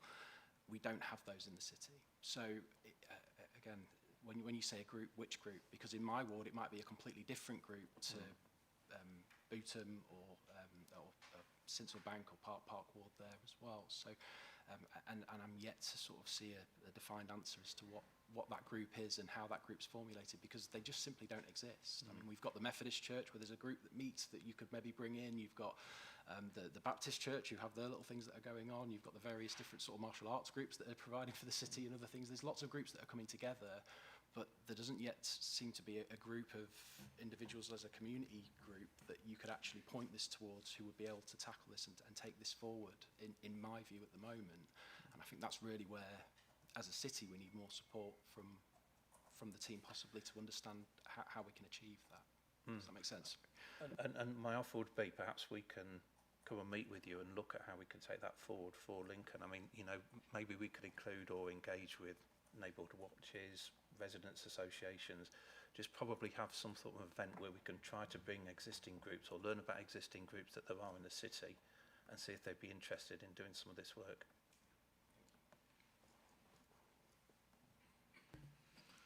Thank you. Councillor Bridgewood. Thank you, Chair. Really, my point is very similar to Councillor Christopher's, but from a rural aspect.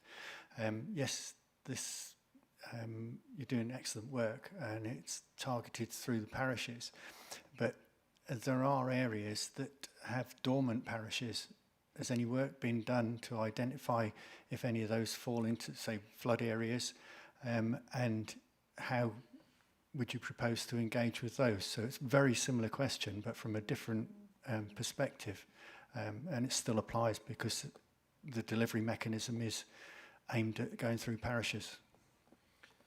Yeah, thank you, Councillor. So we have identified some of those areas. We've also identified areas that have one parish council that cover a number of parishes as well. So it's not you know, those figures are slightly, you know, inaccurate. But we are targeting those areas and looking for contacts in those areas and trying to get in to speak to those areas as much as we possibly can.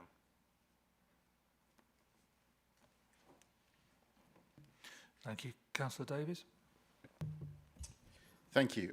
Firstly, can I congratulate Councillor Christopher for managing to get the word austerity into this. I suppose you could ask, what are the City Council doing with their eye-watering levels of council tax that they're not able to support what is ostensibly a very core important function? I feel, and Ian will forgive me for raising the name, but it would be wrong for me to sit here, Chairman, and not mention what probably Wendy Boquet would say if she was sat here. And she would respond, I think, to Councillor Christopher along the lines of perhaps a Reagan-esque approach of the scariest words of the English language. I'm here from the government, I'm here to help. Because I know from time to time when Wainfleet in particular has had problems, it is the local community, it's the local farmers, it's the local members of the church groups that Councillor Christopher refers to, who are out there in their wellies long before, with the greatest of respect, uniformed services get there and are very often better placed. That said, I share a lot of Ian's frustration and others with this, because I've sat in parish council meetings when somebody very reasonably suggests what is the plan. We've got groups of people here all willing to help, and there seems to be at times, almost a heretical view that getting involved with flooding is somehow going to be the end of the, tiny parish kind of life. And I think that's a big mistake. I think the reality is I don't think the target's fit for purpose, because you're never going to meet it. I think that's probably one thing we could all agree on. So some work does need to be done on that. But I do think we need to be really clear with residents that it's not unreasonable, but that there are structures below that get involved with these things and do help and provide examples of where it's worked really well. I know, and it doesn't relate specifically to this, but in other areas, up until very, very recently, my division in Grantham wasn't parished, but we set up a community group that's got involved with all manner of things like speeding. I don't believe there aren't people in your area, Councillor Christopher, who want to get stuck into this and are experiencing the problem. I think they probably just need a little bit more design support for their particular circumstances, whereas you go into places where they've had a parish council for 3,500 years and the current chairman's done it for 15 of those years and they've all set up. This is quite easy for them. And often, with the greatest of respect, they tend to have people there from retired or professional backgrounds who quite, the opportunity to write a report and get a plan in place, they really get stuck in. I don't think all community and areas have those type of people. I don't think that means we should start doing it for them necessarily, but it's about trying to build up some local resilience. Because the reality is this drift we've seen in, the post-war consensus in this world of the state provides everything doesn't work. We need to support communities and individuals to step up. And this is so important.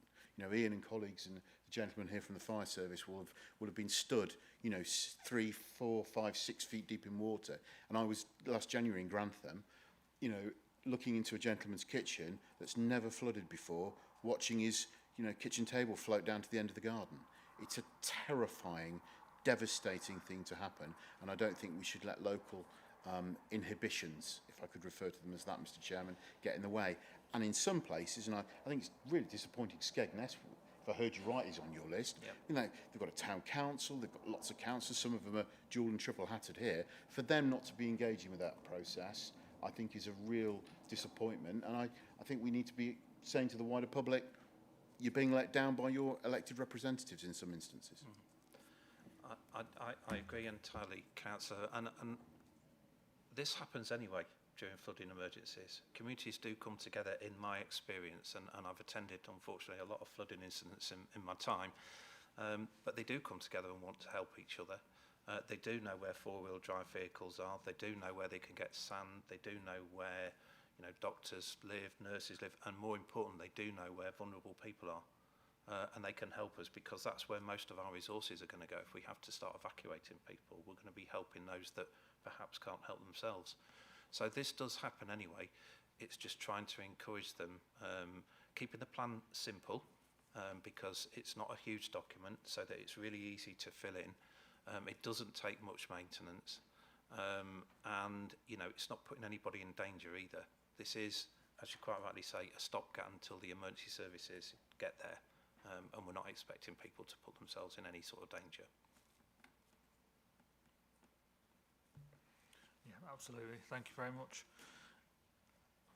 Any more comments? We'll move on to safer communities with Martin. Thank you, Chair. The first part of the report outlines joint fraud initiatives and interventions between Lincolnshire County Council and Lincolnshire Police. And just to put this into the context, this is one officer on each side of the organisation. So this is one from LCC and one from Lincolnshire Police, thinking about how to proactively intervene in terms of any potential fraud activities. So the report outlines that within this quarter, fairly similar in terms of our activities with the previous quarter. Again, some successful deployments of the call blockers. Call blockers are really effective in kind of preventing those fraudulent phone call taps. And you'll see from the data that 7 were done in this quarter, county-wide 153, which potentially blocked 8,117 fraudulent calls. What I can say is that there is intelligence that's driven out of those fraudulent calls that get passed on to Action Fraud, the national kind of fraud response. So we do get the data of what those numbers are and those regular numbers, and they get shared nationally so they can get intervened against and kind of targeted on a more national basis. Also do lots of engagement with kind of community and professionals. And as you'll see on the presentation, 925 residents got kind of one-to-one through 30 sessions, got that kind of one-to-one delivery of how to prevent, recognise, identify kind of fraudulent behaviour and activity. Again, any councillors who wish to kind of, or have community groups who wish to take up that kind of input and that offer, then please reach out to me, and I'll make sure you get put in contact with the right individuals. And then we also host our Friends Against Scams e-learning on the learning and development site that we host within LCC. And again, 558 completions of that kind of Friends Against Scams. So again, how to recognise and identify scams, especially within the home.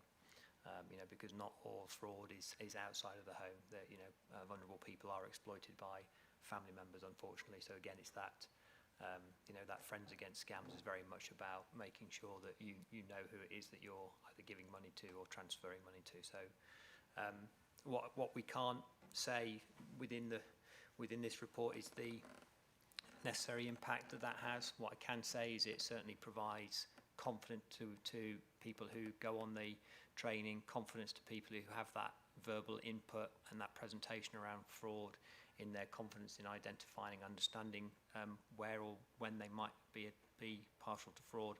Obviously, we can see the impact on the call blockers because we can physically kind of count up those ones where that could have been a fraudulent call into a person's home that gets blocked. So very, very challenging to kind of identify the final outcome in terms of prevention of fraud. But certainly from feedback from people who are engaged in the training sessions and the e-learning packages is that their confidence has certainly grown since pre and post that package of input. Happy to take any questions, Chair.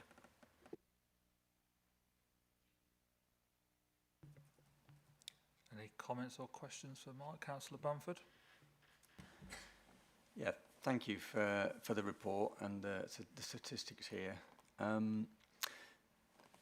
Just trying to get an understanding of any themes that you've picked up in your research or the analysis of how these scams continue to affect, particularly in my parish and in my area, the elderly, the ageing population, who seem to be more susceptible to these kind of scams, and what we're doing to try and target those specific demographic, because many of them are not as familiar with IT, as a younger generation, and they just seem to be more susceptible to these kind of scams. And just wonder if there's any themes along those lines, and anything we're doing to try and intervene in that particular demographic across Lincolnshire. Thank you. Yeah, thanks, Councillor, for the question. So our fraud is broken down mainly into 30% is online shopping fraud, 25% is banking and payment type fraud, 20% is investment fraud, 10% is romance fraud, which is kind of really does target the vulnerable, the isolated, and we do a lot of work with our scams officer around romance fraud. One of his main kind of victim support elements in moving people away from that is to target those that are susceptible to romance fraud. And then about 15% is kind of not categorised within the kind of the fraud elements. You'll be surprised that whilst we may have a perception that fraud targets the elderly and the vulnerable, actually it's age agnostic. It's across all of the age brackets. We've had people have fraud recorded them as early as 16, and our oldest victim is 87. And there's no real big chunks within those age brackets. everybody is susceptible to fraud because they are very, very good at it. And they know how to hit those measures. We obviously do profiling, so certainly the residents that we are looking to target are elderly. We are focusing on those vulnerable and those that could be more susceptible to that element, and that's where we go into kind of potential into care homes, especially where they might not know what or how their authorising work. We do a lot of work with the banks, to make sure the banks take up their responsibilities with their customers in identifying kind of fraudulent transactions that come in and come out of banks and making sure that they understand who their vulnerable potential customers are that might be susceptible to fraud. But in answer to the main question around the vulnerabilities in the age brackets, it's actually across the whole age group. And we have to do different things to make sure we target different elements of those age groups. But certainly the residential element is very much targeted towards the vulnerability within our communities, I say. So if you've got any community groups where you feel they would benefit from that input, then please pass on their details. Yeah, thank you. Thanks for the the awareness more than anything. It's just I think my particular division is it's quite an elderly population, and that's sort of what I see as these scams affecting that particular division. So I can appreciate it's a wider issue. It's not just Lincolnshire either. I recognise it's a national issue. And I'm not sure if there's anything we can do about it at our level, but you get a lot of these scams initiated by links in text messages and emails, and then you constantly get text messages and emails from these legitimate institutions with which to conduct business. So, like I said, I'm not sure there's anything we can do at county level, but maybe raise that awareness with people like banks and other institutions that, look, you're telling us not to use and interact with links, and that's your primary method of communication. So, yeah, and I recognise it's an ongoing problem as well, but thank you for your work on this. I think it's really important. Thank you. No, thanks, Councillor. And certainly, through Mark and the Trading Standards team, we make sure we have kind of trusted builders, trusted workers. We have the trusted sites, and we would always advocate people using those trusted sites and and not agreeing and not pressing on things that they either didn't ask for or didn't know about. But it's ever so easy to do, ever so easy to click that link. Yeah, thank you. Councillor Robinson. Thank you. Just a quick question about the phone numbers that have been blocked. Are those shared with phone providers such as Google, so they have a massive database of phone numbers that are all blocked, and sharing that with them as well? As my phone's a Pixel phone, and it sort of says, this month I've blocked 5 calls for you, and they've not even gone through to me. So it is really useful to share that data as well. And do we get that data from Google as well, or different other providers as well? We certainly share ours with the NCA, not the NCA, sorry, the National Fraud Agency. It's them that then distribute that to the networks, which is why, again, when you do see phone numbers coming up on your own, it's a potential scam, and you just block it. So the technology is increasing and getting better in terms of, us being able to share and block numbers, and actually be a little bit more proactive. The key thing is the right agencies are sharing the right data and utilising those 8,000 calls to prevent them. But it's very easy to just then set up another quick number. But that is the plan. It's now a unified kind of response to certainly the online telephone call scams, for sure. Brilliant. Thank you. Thank you. Councillor Christopher. Just really to bring this home a little bit, I mean, we've all had an email at 9:37 this morning regarding a malicious email attempt purporting to be from Andrea Jenkins that was reported last Friday by a councillor, highlighting that actually some councillors have responded to it. So I think everyone's susceptible to this. And I know my own nan, it's terrible for me turning up. I think twice I've turned up and she's been on the phone to somebody that's been having a go at sorting out the viruses on her laptop, be it Microsoft or Apple or whatever she admits to owning or whatever else, and she gets really panicked about it. And having looked through the stuff that's been done in previous years, I think in 23 there was a member briefing on this sort of thing, and there was a 12 scams of Christmas thing that came out last year, I think, and I suppose there's only so much we can do, but it falls to us to really make sure that we're getting the awareness out there more than anything, and protecting the public, because it's relentless. I mean, as we can see, even ourselves, I mean, the number of emails that we get from people trying to get information out of us that are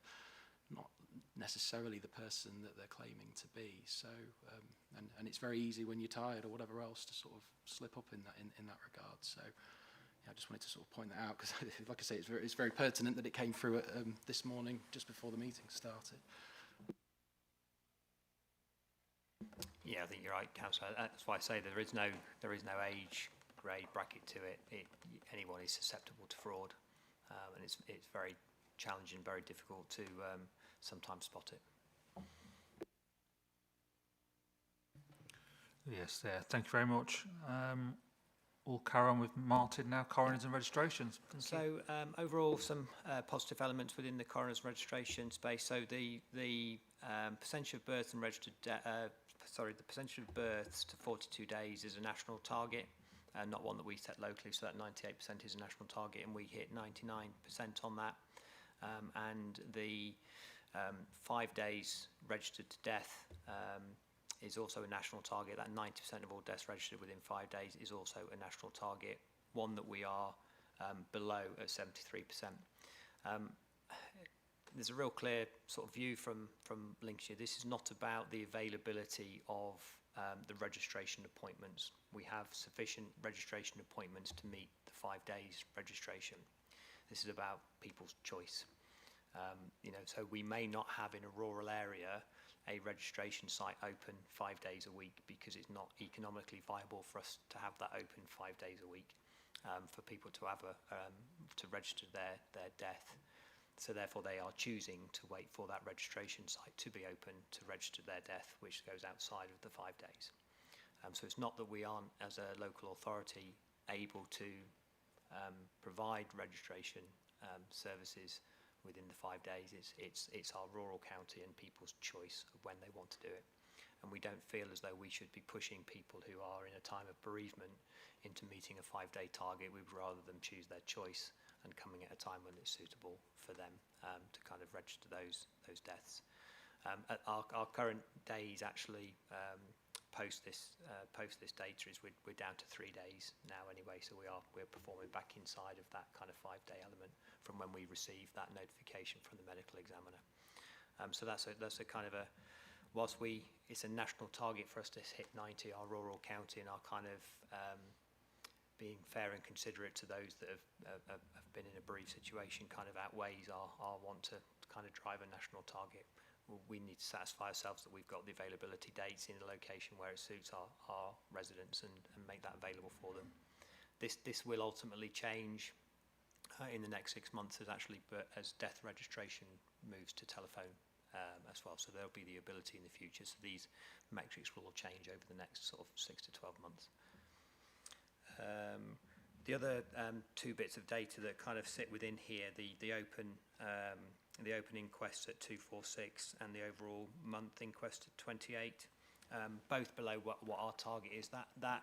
Those targets are there to ensure that we kind of keep inquests to a timely fashion. So if we keep both of those open inquests below 300 and we keep the over 12-month inquests below 35, we know that we'll be below 30 weeks in terms of our kind of timeliness to inquest, and which again kind of sets as a national target. So we're both and performing well on both of those. So happy to take any questions, Chair. Councillor Smith. Thank you, Chairman. I feel it's a little bit naive and a bit unfair to put however families have the choice of when they wish to register, because it's not just down to the families, it's down to the services that are involved. I'll give a quick example. If somebody dies on a Wednesday and the doctor doesn't produce the death certificate until the following Monday because there's a weekend, then that gets sent to the coroner. The coroner then takes at least 4 to 5 days to produce the death certificate to ring the person to say that you can now go ahead and make the appointment. You then are approaching another weekend, so you're then going into another week, and then when you do finally get on the system to try and book an appointment and try and get the day that you hopefully are free enough to go in and do it, so that it can take over 10 days sometimes, if not nearly 2 weeks. So I feel it's a bit unfair to say that families have the choice. It's not really the families having the choice, it's the system that's in place. You're dictated to by the people that are involved in the system. Thank you. Yeah, what I meant by the choice, the families have the choice of where to go and register. The timing of that, I absolutely appreciate, will be dictated by where it's a GP notification of death, it will be the GP through the medical examiner into the registration service. Where there's one where a GP can't give a certification of death and needs to go to the coroner, it goes through the ME to the coroner and then obviously into the registration. So there is that administrative delay, but when I meant choice, it's a choice of where they register at the point they can then register. So I really don't feel that it should be a county council performance figure, because there's too many other things outside it controlling it. I absolutely agree with you. and we have pushed back nationally on saying a lot of this is out of our control in terms of the timeliness, but they are the timeliness figures that kind of nationally have been agreed. But as I say, thankfully these will start to change, because we'll move to more of a telephone registration process, and hopefully they'll then look at actually the sequencing between when it actually lands in the registration service, how long does it then take to get that death registered, which is a more proportionate, and is actually, that's where LCC kind of and the local authority kind of have that responsibility within that time period. Thank you, Councillor Robinson. Thank you. Following on from Councillor Smith's point, to be fair, it's just obviously with the county being so rural, shouldn't the statistics and give more days, so 10 days, 15 days, compared to rural areas? Maybe Lincoln can be the 5 days, or more different urban areas, rather than the rural areas where it may take 10, 15 days. And do you think, has there been any pushback on that being implemented? Yeah, we've pushed back on previous years, but as anything with national targets, they kind of like to stick them one, and hopefully they nationally fit all, which we know never is the case. So that's why whilst we report in it, we kind of are comfortable with our explanation about where we sit and why we're not at that 90% target, of which we report back nationally as well.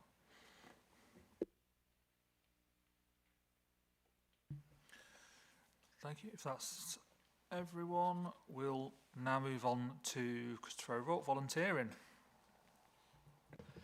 Thank you, Chairman. So the report outlines the organisations and individuals supported by volunteer centres in Q1 and Q2 as part of our long-standing relationship with the voluntary sector in Lincolnshire. As is mentioned in the report, the figures are for context rather than target-driven, as it's not a commissioned service. So unlike my colleagues, these aren't targets, these are just for monitoring purposes.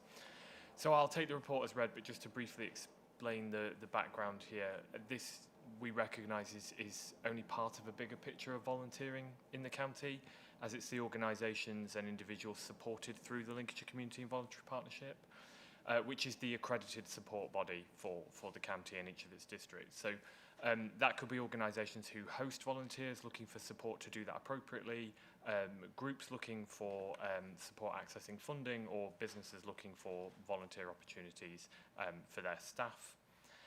And then in terms of those individuals, these are generally people who require a bit of extra support to access volunteering opportunities. We've mentioned, in fact, today, volunteers, certainly in terms of Ian's presentation, recognising obviously not all volunteers require that extra support to access volunteering opportunities, but where they do, for example, through finding suitable opportunities or volunteer training, the volunteer centres are there to help them do that. And I'm happy to take any questions. Thank you very much. Any comments or questions? No. Does anyone have any follow-up questions for any of the previous speakers? No, in that case, thank you very much, everyone. So I propose that the committee has reviewed the report and has been assured on the service level performance against the performance framework for 2025-26 as of Q2, and will ensure that all the comments are added to the minutes. Can we raise a hand if we agree? I think that is unanimous. That's carried. Thank you very much. So item 9 is the Community Safety Scrutiny Committee work programme. This is on pages 99 to 106 of the agenda pack and sets out the committee's planned work programme for 2026. The actions of the committee are to review and agree the work programme as set out in the report and highlight for discussion any additional scrutiny activity which could be considered for inclusion in the work programme. This report is going to be presented by Hannah Colclough, the Scrutiny Officer. Over to you, Hannah. Thank you, Chair. So the next scheduled meeting is for the 13th of January 2026. We have 5 substantive items planned for the meeting. They are the Revenue and Capital Budget Proposals 26-27, and that's for executive decision on the 3rd of February. We also have for pre-decision the Engagement Strategy Review for prior to the decision by the executive on the 3rd of February. We have the Lincolnshire Local Resilience Forum Business Plan 23-26 Annual Progress Update and the Registration and Celebratory Service Annual Report. And then finally, sitting as the Crime and Disorder Scrutiny Committee, we will have Combating Substance Misuse Update. And that's everything for the scheduled for the next meeting. Anything else? Okay, thank you. Thank you very much, Hannah. Does any member have any comments? Councillor Christopher? I just thought it might be pertinent to point out that we've got the revenue and capital budget proposals coming through, and there was obviously, it felt earlier that an element of resourcing need for one of the agenda items today. So I don't know how that operates, but I imagine that would be the discussion for that. I know there's not a lot of time between now and the 13th of January is my concern on that, if there was going to be wider talks from members to the executive member beyond this meeting. So. Thank you. Yes, you can raise that under the item, but I guess through Martin, given feedback through the budget discussions that are ongoing in terms of the committee's concerns around that area as well. So, but obviously, again, you have the opportunity to raise it under the budget item at the next meeting as well. So, thank you, Councillor Robinson. Thank you. I just wanted to make sure the action plan from item 5 will just be implemented when it's ready for us to review when it's ready. Yes, yeah. Excellent. Councillor Bamford. Just very quickly, Chair, thank you. Again, on the revenue and capital budget proposals, appreciate there's not a lot of time between now and this meeting, but if we could potentially try and identify additional sources of potential funding that may be able to be explored further in due course, I think that might be quite helpful. Thank you. Yeah, that's no problem, yeah. Yeah, we can do that. Excellent. If that's everybody, I propose that we will approve the planned work programme for 2026, subject to obviously all the comments and consideration to any items that have been highlighted today. Can we raise hands if we agree? I think that is unanimous. That's agreed. That does conclude the business of the meeting. Thank you, everyone, for your attendance.